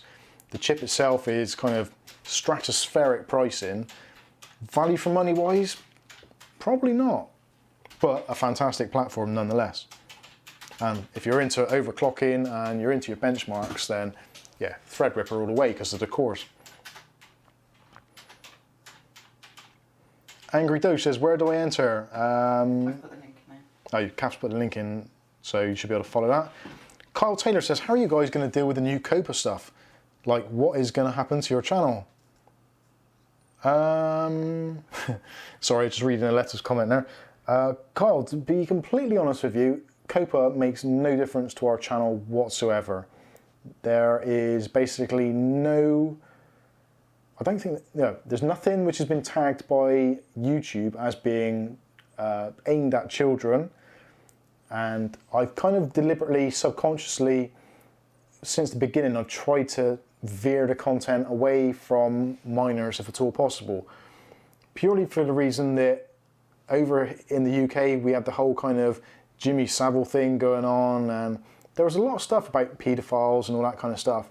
And it's always going to be a risky area.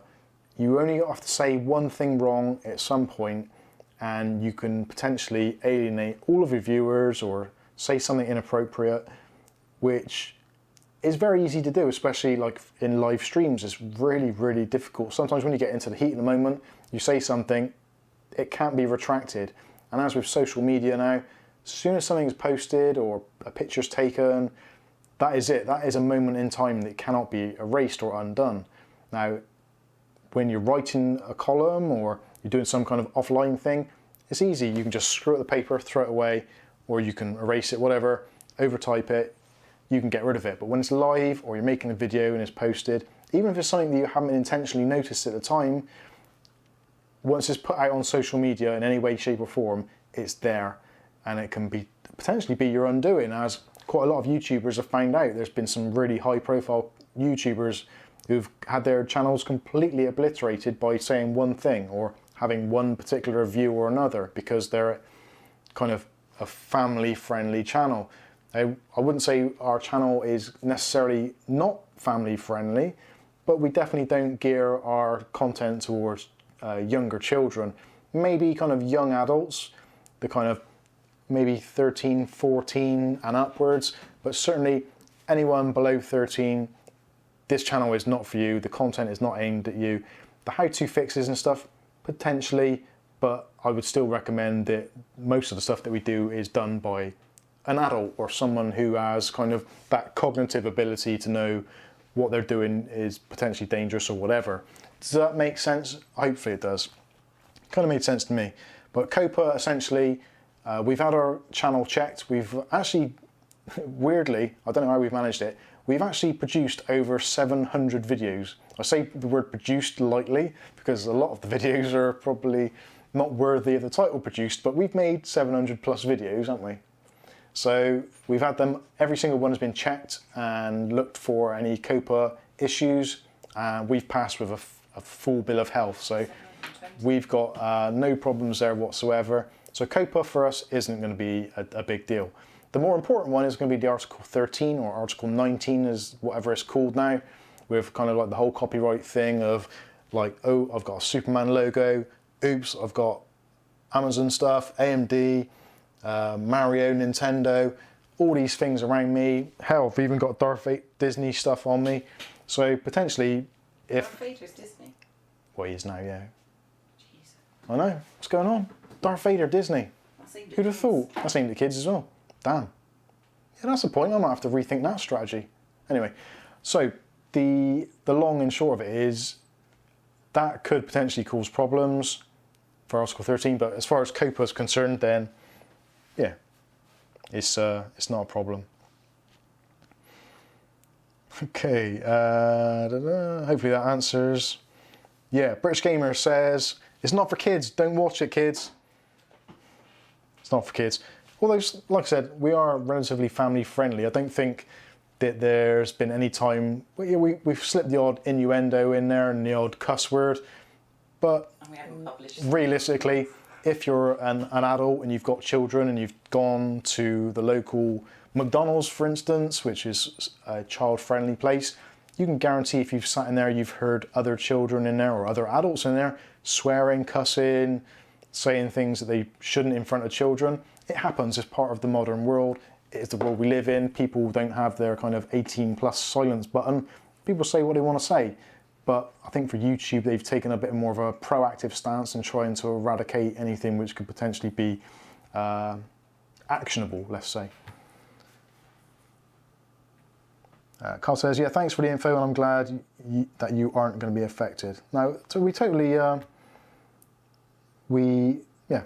never aimed the content at children, and actually I feel really sorry for those people that have child content or like gaming channels. Gaming channels are the ones which probably gain the biggest viewership because of kids they like watching games. It's weird actually, I was chatting to a friend recently and he was like watching his kids watching someone else play a game.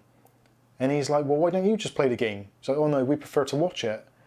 And that's a really weird thing because my generation was, you didn't really want to watch someone playing Asteroids or Space Invaders or whatever the game was, you wanted to get in there. You wanted to get your 20p, always watch put it in the arcade machine and play the game. For most, I would say most males.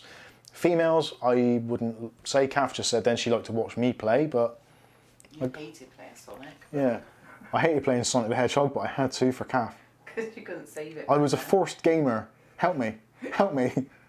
You couldn't even save it. You had to start every time.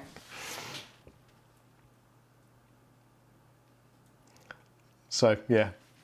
It's a weird thing we're in now where people generally like watching people play games.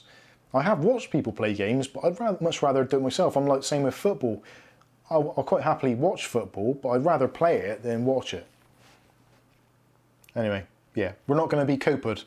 And actually, I will be doing a video for those that are into video creation and all that content creation. There is actually a tool you can use now which will analyse all of your content and check for COPA issues and also for monetization issues. So that's something I'm going to be doing. British Noob says it's normally me swearing in McDonald's, not me, that's the noob. Pixelbite says, how long have you been using Win 7? Who's using Windows 7? No one uses Windows 7. Windows 7 is an abomination and should be destroyed. Glenn says, wholesome kids content will suffer. It will do. It will do. It's a really difficult thing because there's a lot of channels out there that are really good, especially the family-based ones where they're kind of like, there's families that jump on one of those kind of RVs or whatever, bus, and they travel around the different states of America, traveling, and you get to see the kids do stuff and the adults do stuff, and there's like craft work and all that kind of stuff. And it's really a shame that because it's aimed at families or children, that potentially they're going to get demonetized purely because the COPA regulations, especially seeing they are kind of wholesome families going about their daily lives and vlogging it. It's just, yeah, it is a real shame.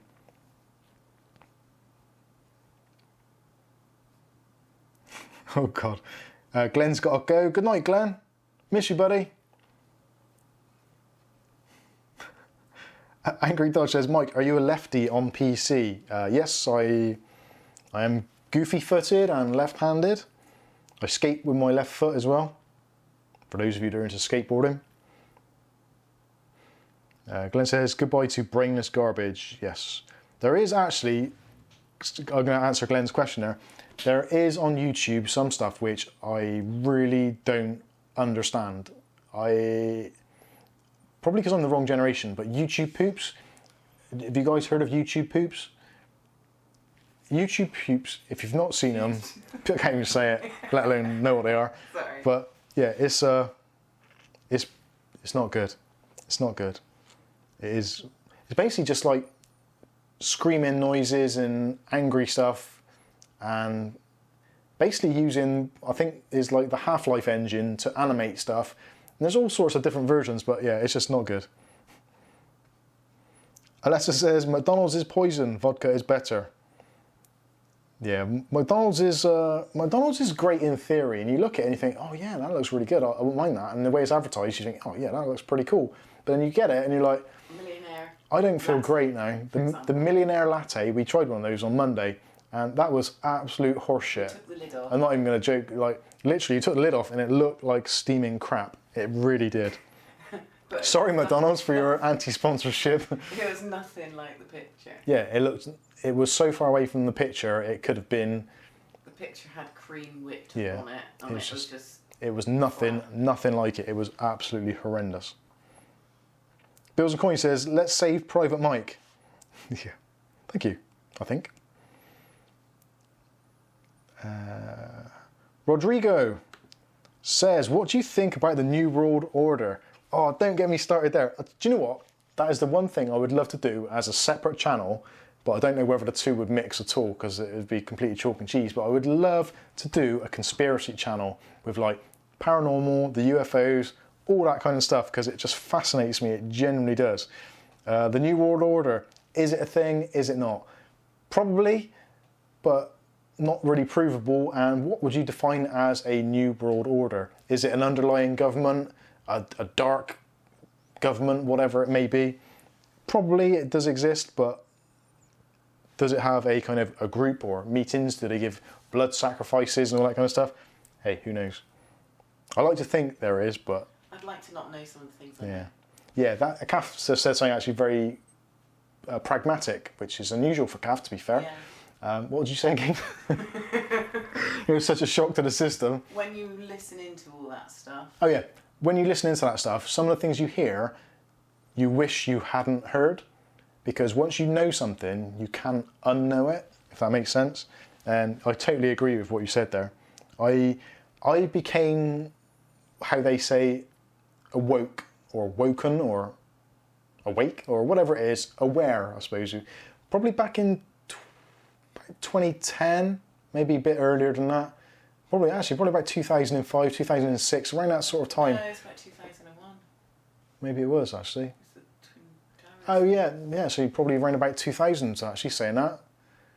And you kind of, the more you look into it, the worse it gets, and the more you find out things, and you look at things, and you see different angles, and it's like, oh my god. And then you look at everything like it. Yeah, that you can't not know it. Actually, bliss is ignorant.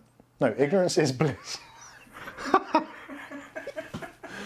Oh my god, this jumper's taking away my brain power. I can feel the intellectual osmosis being sucked out.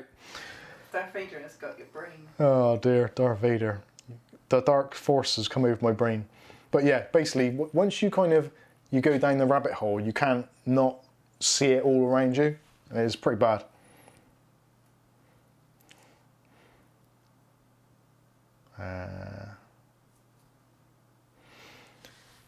Man, that's what I do on Twitch. It's fed up of saying no to my son for not being able to watch streamers as toxic chat or unhealthy role models. It is terrible. Like George, our son, he has autism, so he's kind of not quite as worldly aware as most children of his age. He doesn't see some of the dangers, pitfalls and all that, and he gets kind of dragged into stuff, especially when there's slightly toxic chat or probably, I would say, like bad language, that kind of stuff which normally, actually, this is a rabbit hole I really don't want to go down, but I probably will do. So they say that if you're someone who cusses a lot, swears a lot, you're generally of a higher intelligence or higher IQ, and using that language to communicate your ideas and that sort of stuff is supposedly a sign of someone with a higher intellect. Now, I'm not saying this is just what I've read. Obviously, there's going to be counter views to that and all that kind of stuff. But he does get carried away with it, and sometimes he's up there and he's just cussing. And we're just screaming at him like, George, shut up!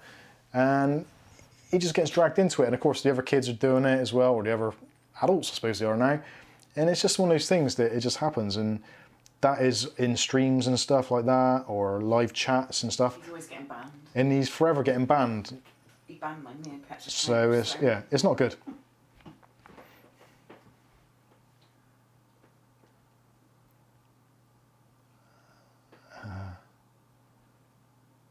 Oh no, I just read a horrible thing. Oh, a letter. Matthew. Oh, actually, I'm missing loads of stuff now.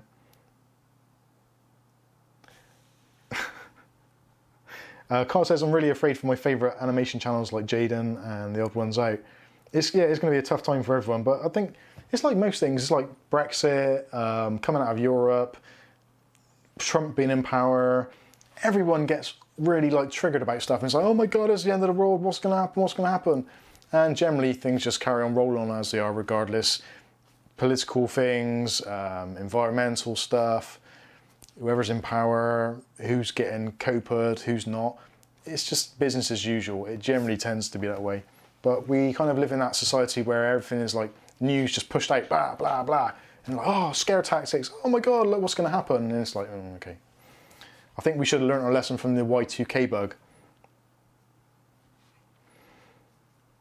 Pixel White says, Mike, you live with XP. Is your favourite OS?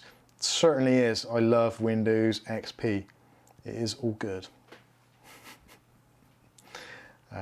Matthew Day says, mouse and keyboard games, which hand for what? Mouse and keyboard games, left-handed for the mouse, right hand for the keyboard. Although saying that I'm relatively ambidextrous, so I can use the mouse in either hand is not a big deal.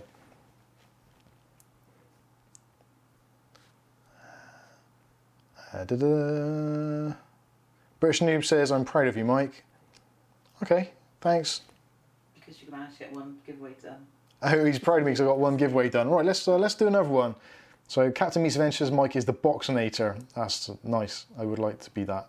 Aletta says, I worked at McDonald's. The hamburger patties are dyed brown so the health inspectors can't tell if they're fresh or not. True story. Amazing. I love that. That's bad.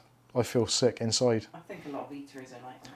Captain Meets Adventures says Mike unboxes conspiracies.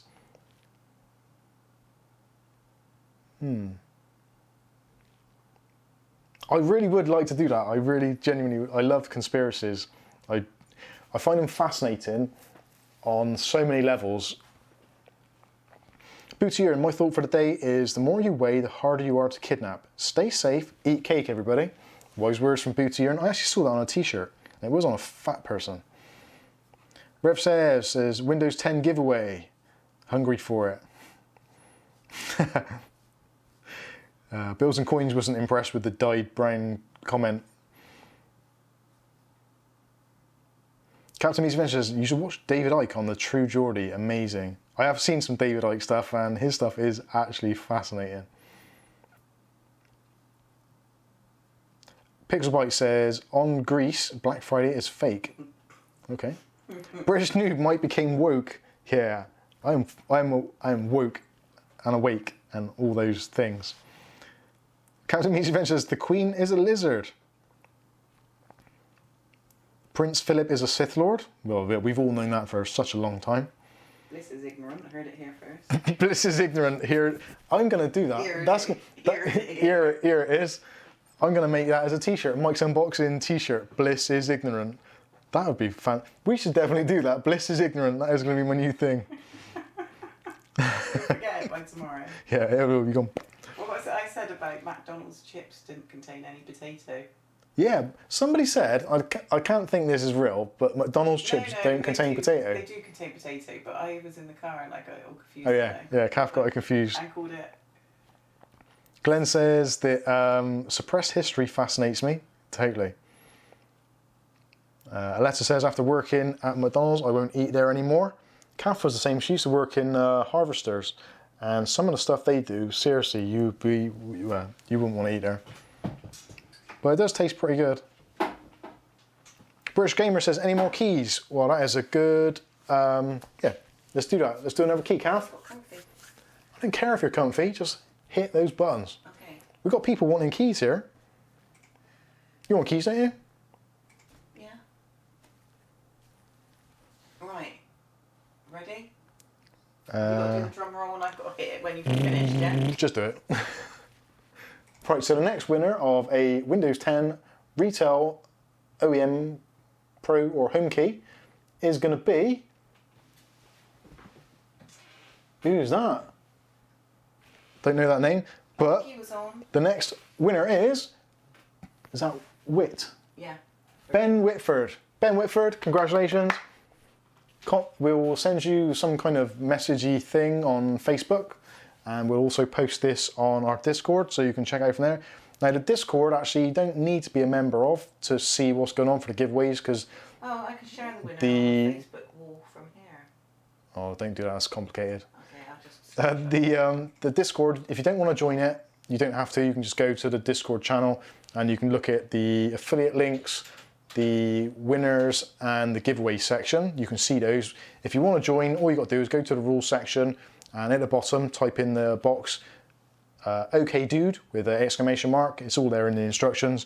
But so many people on a daily basis come into the group, join, but don't type OK dude. And if you don't type OK dude, you don't get your newbie status. So you can't see any of the other rooms. So it just looks like a blank page essentially. So if you're going to join the Discord, go in there, go to the rules page, read them, obviously, agree to them by typing OK dude, and then you get made a newbie. And then if you participate and you're active, then you'll be made up to a member and then you can see other rooms and you can get help from me.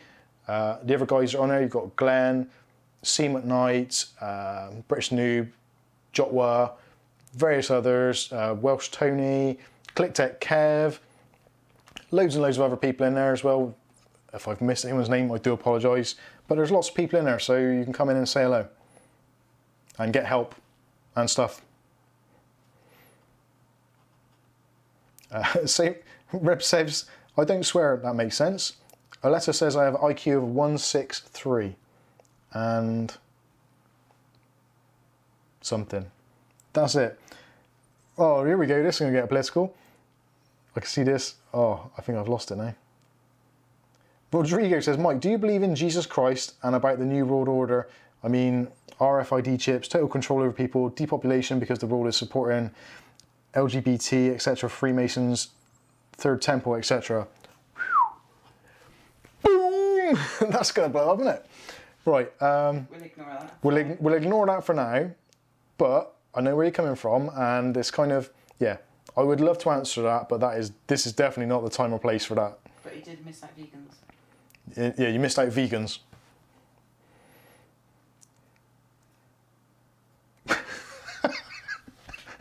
Sorry, I just noticed British Noob says, Trump sniffs cocaine off strippers' tits and that's why he's the best president. Heard it here first, folks. That should be on a t-shirt as well. Bliss is ignorant. No. Bliss Yeah. is ignorance. Um, Matthew Day says he's late, but he's brought a note. That's okay, we'll see you at the end. Bills and Coin says it's still 2 minutes till midnight or doomsday, according to the Bulletin of Atomic Scientists. so tomorrow's one of the doomsdays. Yeah, it is it's a doomsday thing, isn't it? It's always doomsday. What, like 21st of December 2012? I'm not sure. Doomsday? Yeah, I think it was, yeah. Pixelbyte says the behind red fire card is the 8800 GTX. Oh no. No, that is a EVGA GeForce 9600 GT. Old school.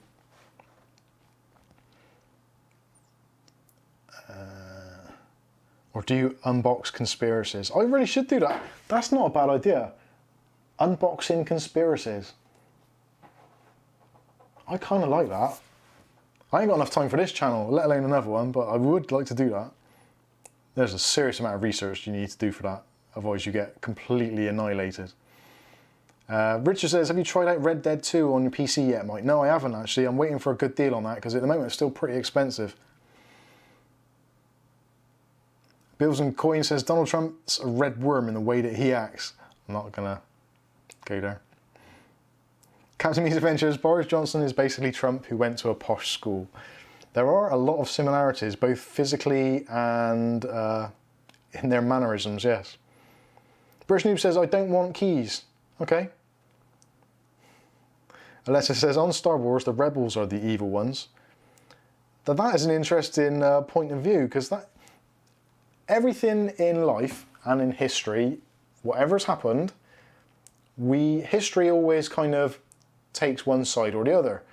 Now, depending on which side of the coin you're on, and depending where you've been educated, history flips from one side to the other, which is weird, which is where that whole kind of Star Wars thing come along, because the rebels technically are the evil ones, because the Empire are trying to run things and have everyone like a community or a commune or whatever, get along, trade deals, all that kind of stuff. And the rebels come along and start trying to kick up some fuss because they don't want to go along with their rules and regulations.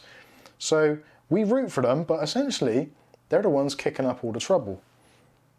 It's a very, yeah, that could get very deep. British Noob says, let Kath relax. Kath relax? She's got her bloody gin jams on. She couldn't be more relaxed. Could you? They're not soft like the ones he wrapped. But they're not soft, Like fleecy the ones. he So. wrapped to send me. British Noob says, how many more keys? I want one. Well, if you want one, you can go to premiumcdkeys.com/Mike's Unboxing, and you can use the discount code MU5 or Mike's Unboxing 5 and get 5% off your shopping cart. British Noob says, I will sell you my dog for a key. I don't want a dog. I don't want a cat, so I got let in a dog. Oh, where we go? I've missed. Okay, Zoomer. Kath, you can try and teach him. Blah blah blah. Might be himself. I asked if you could do do tricks like washing up. Angry Dodge says, what about Putin? He does the same but on a tank. This is true. This is true. They're all bloody mad. All of them.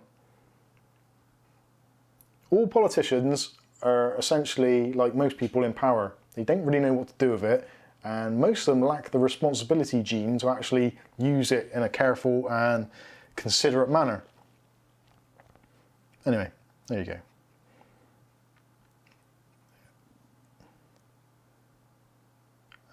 Captain Meets Adventure says Mike. Okay.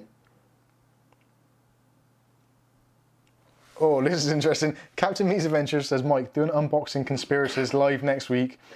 I have one about dinosaurs. Now that I am definitely interested in.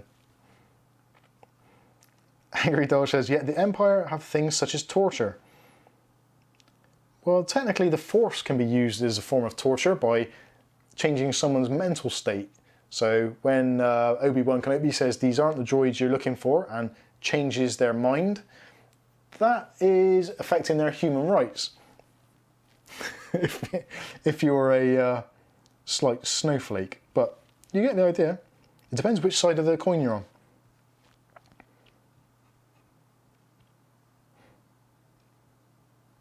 Pixelbyte says, for me, I don't need key. I need this RAM behind on system.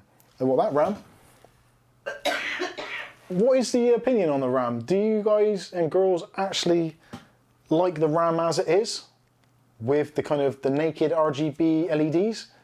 Or do you prefer it when it had the diffuser on so it all kind of blends in?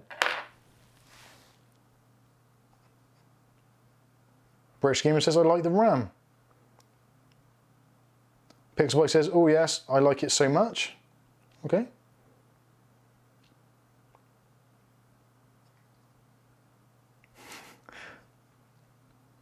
Looks class. Okay, so maybe I won't destroy it with a heat gun or glue gun and some glitter. British Gamer says, do you game a lot? Nah, not as much as I would like to. Although saying that, if I gamed as much as I like to, I'd probably weigh about 15 stone and probably need a colostomy bag. Booty says the word Yoda comes from the Sanskrit word for warrior, while Vader is the Dutch word for father. Interesting. Ray Sabes says, looks class. Pixelboy says, is very good. This RAM looks beast. Angry Dogs, the RAM... the RAM looked like you did a DIY with Christmas lights. Damn. Help me. Help me. Oh, no, noob. British Noob says, I feel attacked by Mike. Oh no, that's not what feeling attacked by Mike feels like. That feels entirely different. Yeah, I'll tell you. Calf will tell you what that feels like. I've attacked Calf. Not in a Copa risking manner though. Captain Meets Adventure says dinosaurs are aliens and the spaceships are the pyramids in Egypt. That is why the Queen is a lizard. Well, obviously. And Captain Meets Adventure says he's now going to die in a tunnel in Paris. Ooh, political. Russ B's in the house. Good evening, Russ. How you doing? I haven't seen you for a while. Good to have you back. Angry Dog says, I'm sorry. That's it. That's it. No more help on Discord for you, my friend. That's it. We're over. British Gamer says, at least it has RGB on it. Mine only has white heat sinks. And that was actually where I was at, because I was actually going to cover those in white paint and just make them look like they're not. See, what a stupid idea this is. Like, V-Color, thank you very much for sending these RAM sticks out for review, but seriously, whose idea was it to put RAM sticks with pastel-coloured diffusers on? Which, they would have sold if they were the loads same more. colour. Yeah, if they were the same colour, it's if still they were not a that great green idea. Colour, maybe. Because that would go Yeah. with a lot of systems, but the peach, The peach ones, like, who in the right mind is going to have peach in a PC? when it's turned off, Just making sure mine's not curly on peach mode. yeah, but when it's turned off, you can see the colour of those. If those were clear, it would be perfect. Well, not perfect, it would be good. Anyway. British Noob says I weigh 15 stone, but no colostomy bag yet. You got to work on things like that. Pixelbyte says Trident Z is not beautiful like this RAM. That is a very, it's like most things cosmetic, isn't it? Everyone has got their own personal opinion. and what some people find appealing, others don't. At first, when I first did the RAM, I didn't like it. If I take the side panel off, you can see it a bit better. So it's a little bit brighter now.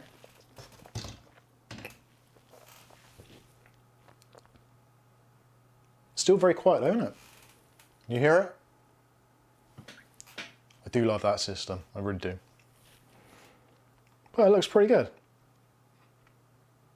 I like it anyway. Although I am noticing now, looking at the camera, you can see there is it is a little bit of a hot spot on there. Oh, sorry. So maybe I'll put the side panel on just to mute it slightly.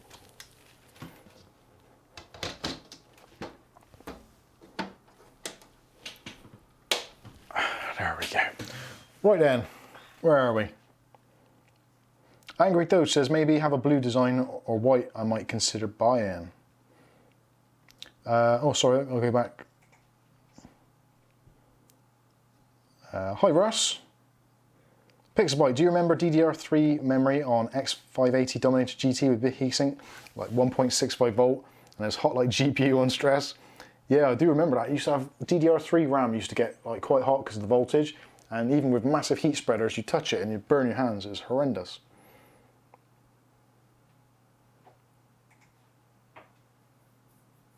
Pixelbyte says, pretty good, very good management, clean and minimal. Yeah, it's a nice system. Matthew Day says, I miss the riot of RGB that used to be there. I do as well a little bit, I've got to be honest with you. I have got another InWin case, which is the same as that, but in black, which supports addressable RGB, which I have been very, very tempted to put back up there with some RGB stuff in it, but there's something about that black and white design I just really do dig. And besides, we've got the new InWin case coming soon, so that'll probably end up going there.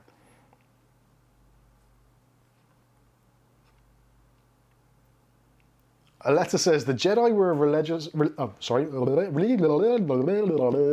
those. Doogie Rev.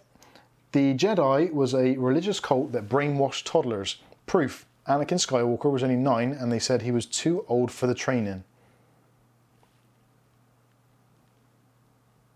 Angry Doge says, your energy bill must be very high. It's not bad actually, is it? Not considering we've got 4 PCs on this Yeah. thing. Yeah, there's actually 1, 2, 3, 4 PCs on. Although there's only one light there. I've turned the studio lights off. Everything's LED these days, and pretty much all the other rooms, we turn all the lights off. Yeah, our electricity bill isn't bad. And also, most of these computers are relatively low spec, and they're mostly idling. So, Caf's is like a Ryzen 7 1700. That one's a 1700X. That one's a R5 3500. This is my beautiful Ryzen 5. I don't even remember what this is. You remember what processor this is? Someone help me out. Can't remember. But this thing sips power, it's like 25 watts or something ridiculous. Craig Pello says, right, I must get some sleep. Thanks for the Windows key. Night night. No worries, Craig. Nice seeing you, and I'm glad you won a key. We'll hit you up on Facebook and sort out, well, when you wake up now. Although saying that, tomorrow I will be doing stuff until later on in the afternoon. Then we've got family rounds, so it might be later, but we'll sort it out. Don't you worry. Oh God, I know. Birch Gamer says, I hate my system. My first one, and it looks okay. Sounds horrific, but thermals are horrid. Oh, never mind. That's bad. Matthew Dace, Doogie Rev. Do you remember the adventure game? That is where it's from. Doogie Rev, Doogie Rev. There was a program, for those who are old enough to remember, called The Adventure Game on, I think it was on BBC. BBC 2 possibly, in the UK. And it was basically an old-fashioned version of the Crystal Maze kind of thing. If you've not seen that, this is not going to mean anything to you, but it was a very kind of computer-generated graphics, although they didn't have computer-generated graphics, kind of adventure in space sort of thing. Was there only one episode? Or No, there was loads of them. loads? But it was very good fun. They had a talking teapot, who was in charge of everything, and there was also a talking plant who was the king as well. Very weird.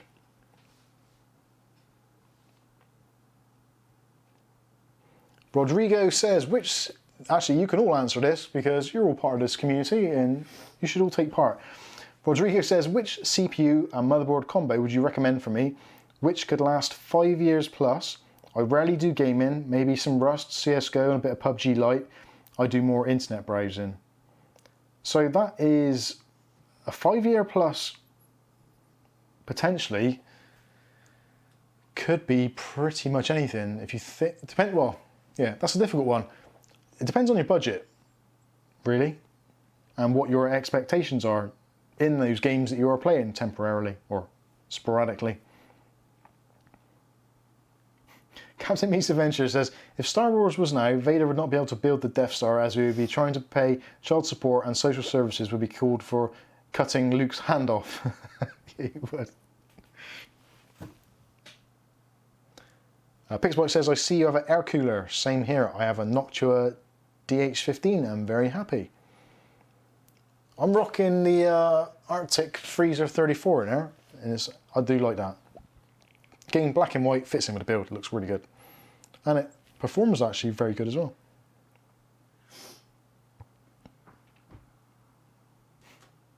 British Gamer says, oh, and it has the annoying Windows mark at the bottom left. Damon Catchum says, I'm building my first PC. Oh, nice one, Damon. What are you putting in it? Polite Gaming, you can buy Windows 10 keys for less than $3. You certainly can. And I have proved that, and I've done it actually on numerous videos. And unfortunately, most of those $3 keys that I bought have been at some point retracted or have not allowed me to reactivate on another system when I've added it or tried to add it to my Microsoft account. And yes, you can buy cheaper keys, much cheaper keys. You can't buy them cheaper than free ones I'm giving away in the video, because otherwise someone would be paying you to take the key, which would be a really bad business model. But yeah, you can get, on eBay, you can pick them up for 99p, including postage, which you don't need, but there you go. You can get them a lot cheaper, but I personally wouldn't, and I don't. In fact, the Office I've put on my laptop here, where did I get the key from? PremiumCDKeys.com. I could have gone on eBay, could have gone on even Amazon to start selling this stuff now, but Premium CD Keys have been pretty good. Everything that I've installed, I've logged, and when I've had to reinstall, I did a Works PC recently, which basically needs to be completely formatted and started again, and I reinstalled Office and the Windows from the keys that were supplied, and they worked again the second time after a couple of months. So you can't ask for more than that. Angry Dodge says, why don't you ever stream a game? I have actually streamed games before, but not very much. I streamed 2 Point Hospital. I streamed some other bizarre game, and Dying Light I did as well. Ski lifts or something, isn't it? Yeah, when ski lifts go wrong I did as well. Not really good at that.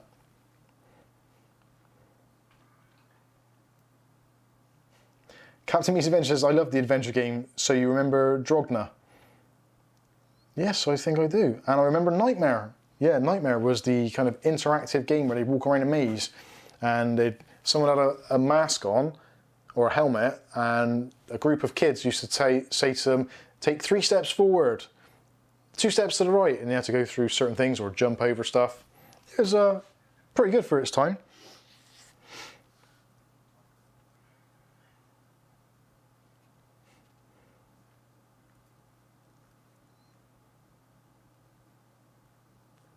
Lester says, hard to say about a PC with a 5-year lifespan. We only have 1 more year of AM4 socket and DDR4 RAM.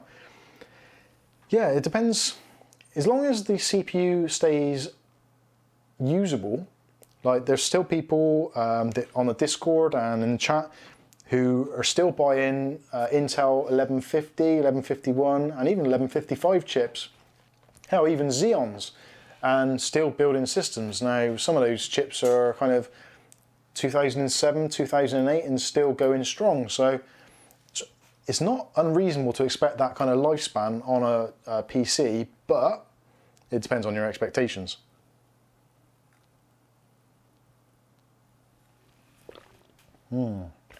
Cup of tea, boys! I got such a sore throat, it's unbelievable. At your age, we should do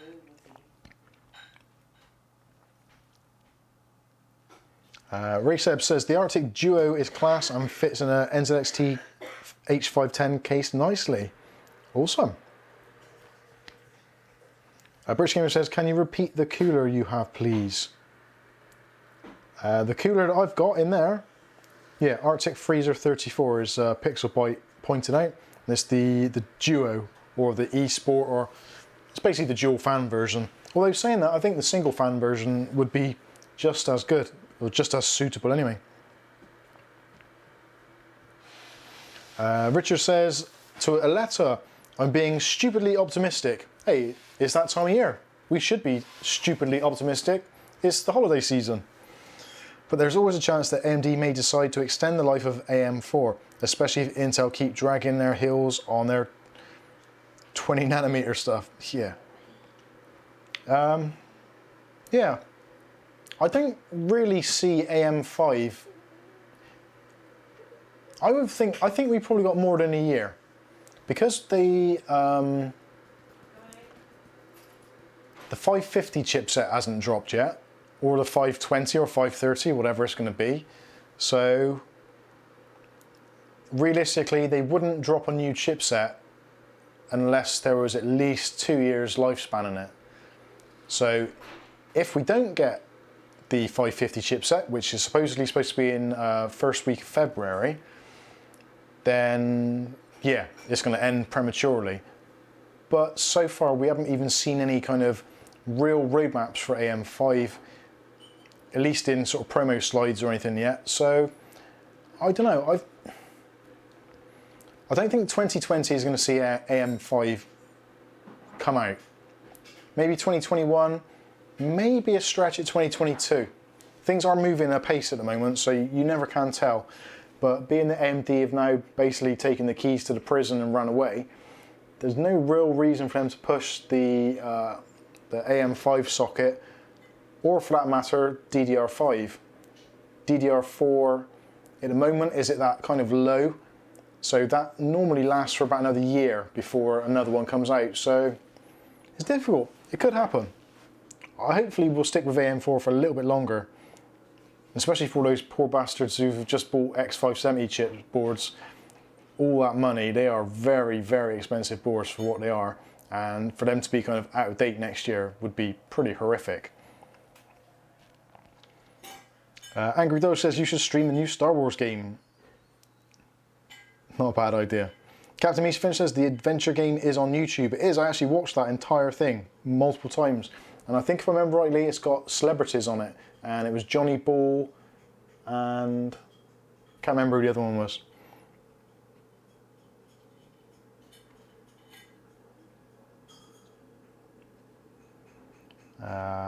Alessa's saying, not from what she's heard from AMD, Ryzen 3 will be the last year AM4. Yeah, I don't think we'll see Ryzen 4 on the AM4 platform. I still think there's a little bit more, although saying that, realistically they can't squeeze anything else out of the 3000 series because they've used all the SKUs now. So we're on what? There's a 3970 in the pipeline, so it doesn't leave a lot of room for anything else to be actually released. So for them to keep on releasing CPUs would really need something to go to the 4000 series. So I don't think 4000 series would go on AM3 boards, AM4 boards. Oh, so confusing. Who knows? Bills and Coins says, Mike, what are these magazines on the desk? Oh, actually, that was something I was going to go through. This is Computer Active, which is a magazine here in the United Kingdom. This was actually on the cat's desk, and the cats have been sleeping on it. Now, I bought this in January, beginning of this year. And I was going to go through it and see if there was anything interesting in there which they've said, which actually affected where we are. But because the cats come in wet from the garden, they've basically stuck the pages together. Now, here's the cat's being wet. Let's just like get that straight out there. I bet it's not. This is not. Actually, look at that. Transfer your data. That looks like one of Brian's thumbnails, doesn't it? It's pretty cool. Yeah, I don't think there's anything there. BBC saying about let's make iPlayer shows available for a year. Data breaches. Oh. Is it Reader's computer? YouTube bans dangerous stunts. That never really came to light, did it? They didn't make a big thing about it. Oh, there we go. There's Article 13. So, will the EU's copyright law lead to blank Google results? No, it still hasn't. A year later. Don't think there's much else. Blah blah blah. Yada yada yada. Etc. Family tree. Vidcoder. Wonder. Oh, Tunnel Bear. There's an advert for Tunnel Bear. Who'd have thought? That all went pear-shaped for them, didn't it? Surface Pro 6. Acer Swift 7. Alamo Pro Light. Nothing really interesting. To be honest with you, when I read this magazine, it wasn't particularly interesting. And a year later, well, They used to always be. things ain't changed much. So we'll get rid of that. They used to always be that thick. Didn't I miss out on lots of chat.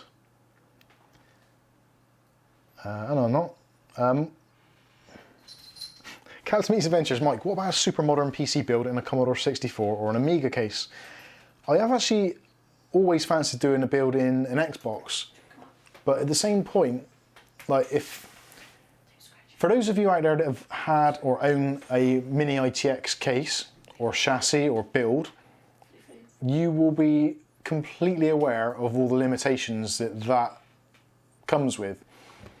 Even things like the ASRock, the A370 box, the mini box, even me with the InWin A1, the drawbacks of such a small form factor affect it in such a kind of a bizarre way in terms of cost. Mini ITX boards are damn expensive, like seriously expensive compared with their ATX or micro ATX counterparts. Pretty much double the price for even like a budget board. So by compressing it or making it into a smaller case, immediately it makes the build more expensive. So by having an expensive motherboard, you then think, well, I can't put a crap processor on it. I've got to put something half decent on it. So then that eats up into your budget. Then it's like, oh, I spent all this money and really I should have a decent graphics card. And then you think, well, I haven't got room for a graphics card. How am I going to do it? So for those of you like with the Fractal Node 202, the Node 202, most cases like that, it's really difficult to do, and you end up spending a ton more money than you actually need to get decent performance or to get a decent system. And they still generally get quite hot compared with their micro ATX or full-size ATX counterparts. So they're fantastic in principle, and you see like Linus Tech Tips in other people do them. But for actual longevity and usability, it's pretty pointless. I would do it, and literally the moment I'd finished it, I'd probably take it all apart and start a game. That's me being honest. Rodrigo says, does someone know a cheap and good case without tempered glass? That's an interesting one. Without tempered glass. The only one I can think of which isn't particularly cheap is the PureBase 500, which comes in a metal panel both sides you can get. That's a decent case, but you didn't say decent, you just said cheap. Oh, good, yeah. Yeah, PureBase 500. British Gamer says, should I get the Arctic Freezer 34 white or the red? Both match my setup, but wondering. Good question.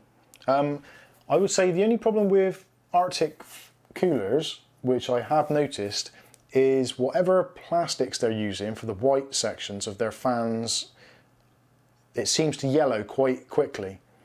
Because it's not getting any UV light, it does seem to be yellowing, so it doesn't stay pristine white. So if you're going for a white build, I would probably avoid a white fan, because I think it will yellow quite quickly. Now, if Arctic have got some new design in their white fans and they want to get back to me on that, I'm absolutely cool with that, and I will completely write what I've just said. But yeah, I would go with the red. Although saying that, red is well known to oxidize because the pigment used in red is essentially an oxidization, so it does tend to fade. So you can't really win with either. Decisions. Flip a coin.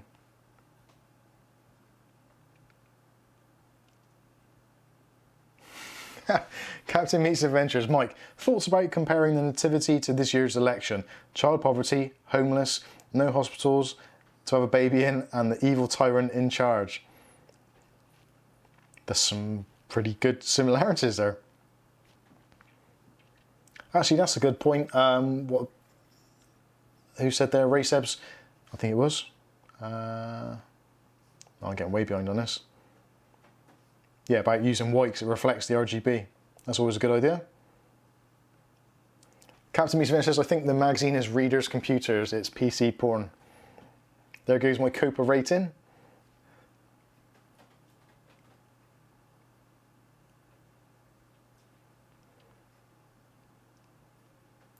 Alexa says, sure as the cat's being wet. God, I am quite far behind, aren't I? Racep says, right, nice to be chatting to you all. Thanks for the welcome and again for the work you guys put on the channel. Thank you very much. In the Rare Show Winner Key, I'm the guy who's commented on Facebook, Chris. Well, thank you for dropping by. It's always nice to see new people joining in. And hopefully you'll stick around. Don't forget to join Discord. You can have a chat.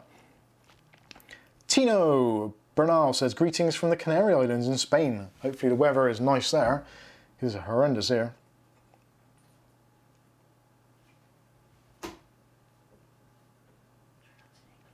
Alessa says, I once did an ITX build in a mailbox. Modding PCs is so much fun. It is fun. Totally agree with you on that. And actually working out and working with the materials and cutting holes and making everything work is very, very enjoyable. It's just the practicality of it all.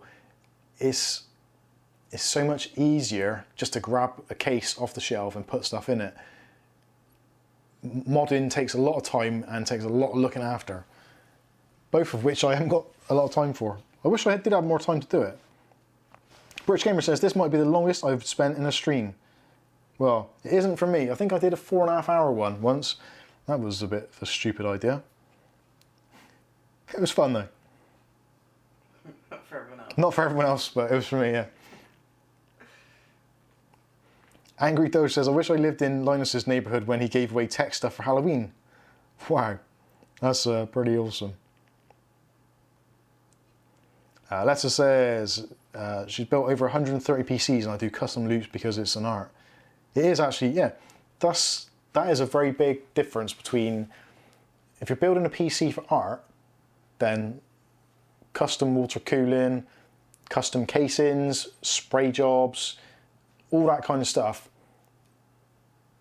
you have to do that because it's art. Otherwise, you're just basically throwing together a system.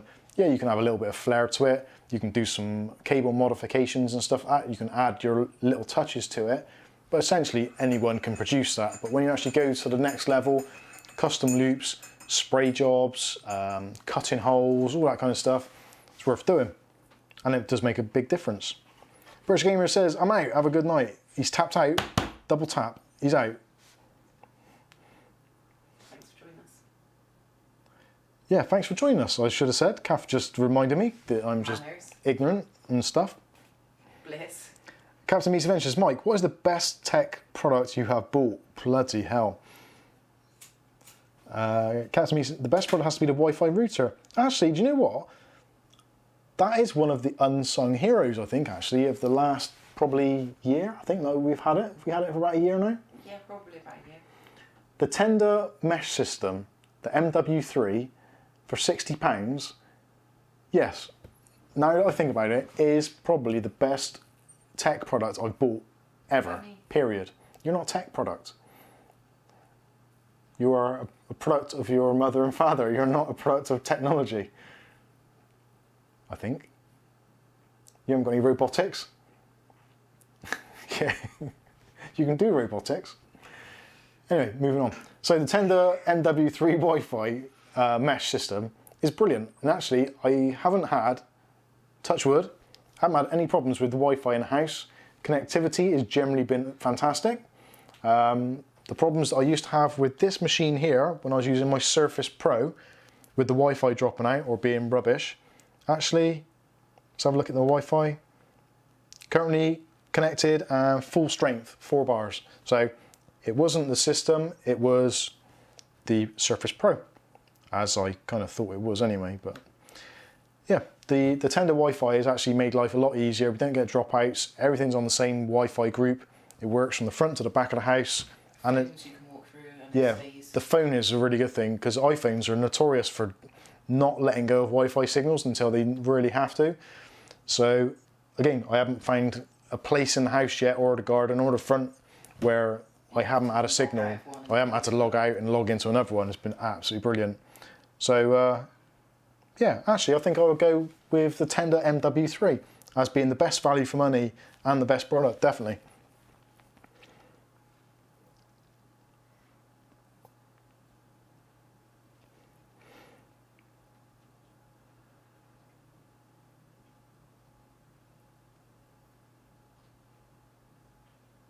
Captain Me's Adventures, Mike. Prime Minister Bojo the Zombie is trying to pull Channel 4's broadcasting licence over the ice sculpture.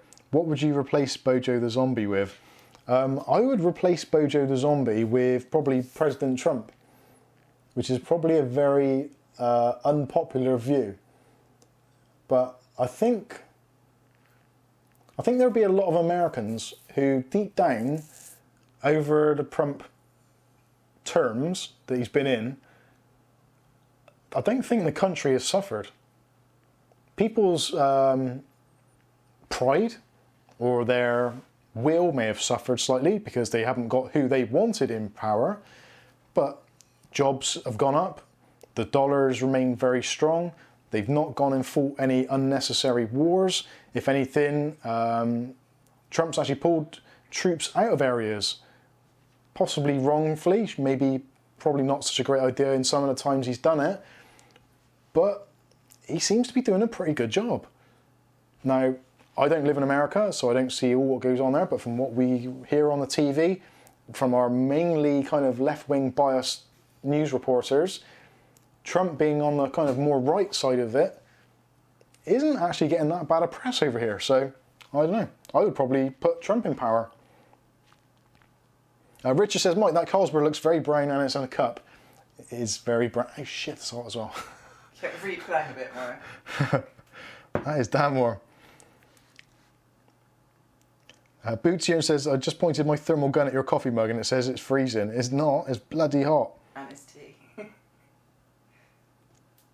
only just made it. Matthew Day says, something I really must unbox and review, the cheapest set of black extender cables from AliExpress. Wow, they will cause a fire. No, they won't. They'll probably be fine. But you should do it.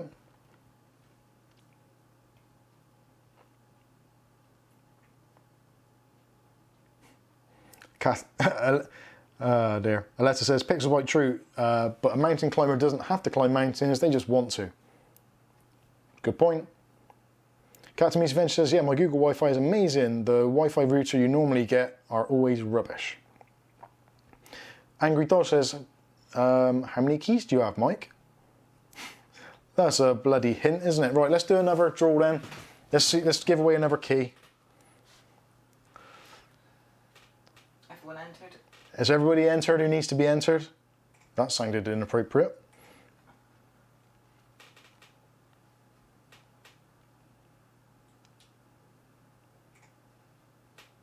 Alright, go find the window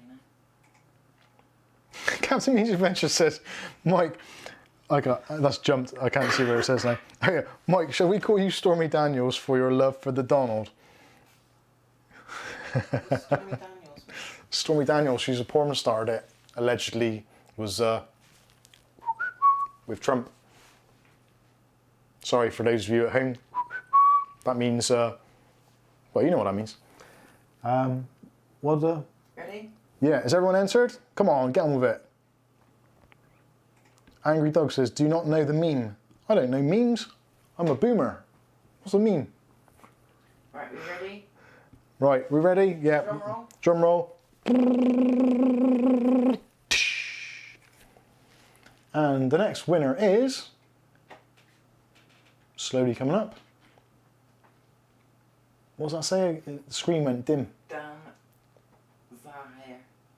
So the next winner is Dan Sahir.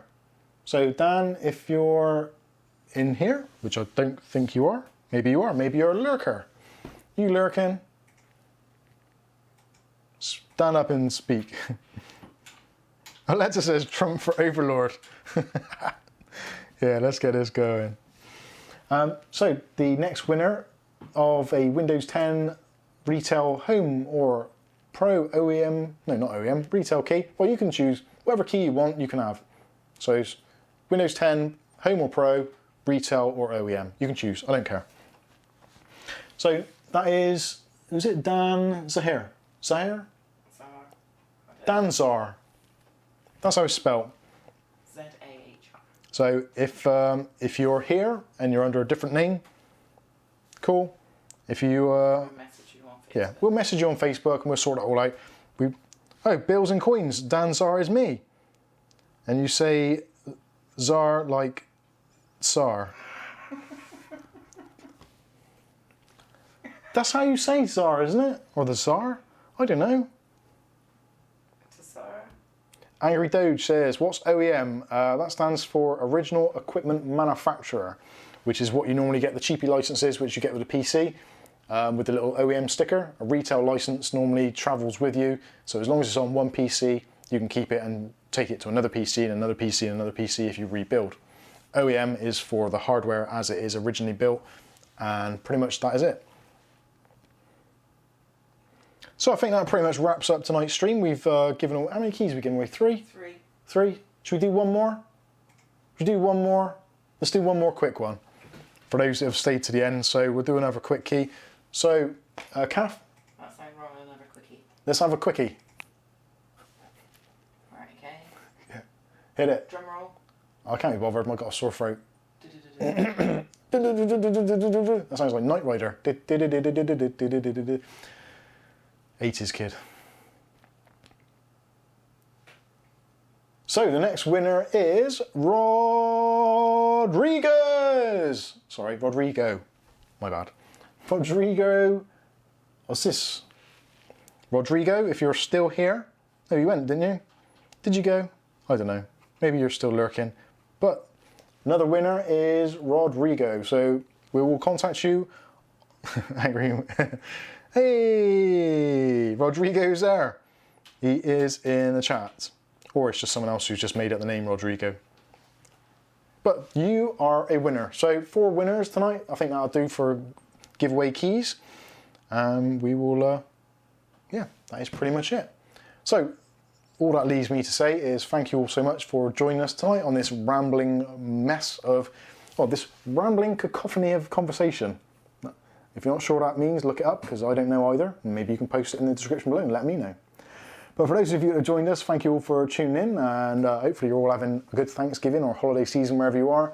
Don't forget, do us a favour, do check out the links in the description below. Try and buy things from our sponsors and also from our affiliate links, because it all helps with the channel. We have just actually recently gone past our 17k subscribers milestone, so thank you all for that. Yeah, let's push it on to 20. That's optimistic. So yeah, that is pretty much it. I hope you all enjoyed yourselves tonight and you haven't had a wasted Saturday evening. What else was I going to say? No, that's pretty much it. Got some videos coming up in the week, so obviously we're trying to do videos daily, so please help us support them. Go over to the videos, like them, share them, all those kinds of things. But in the meantime, I've been Mike. This is Mike's Unboxing Reviews and How To, and hopefully we'll catch you in the very next video. Thanks for watching.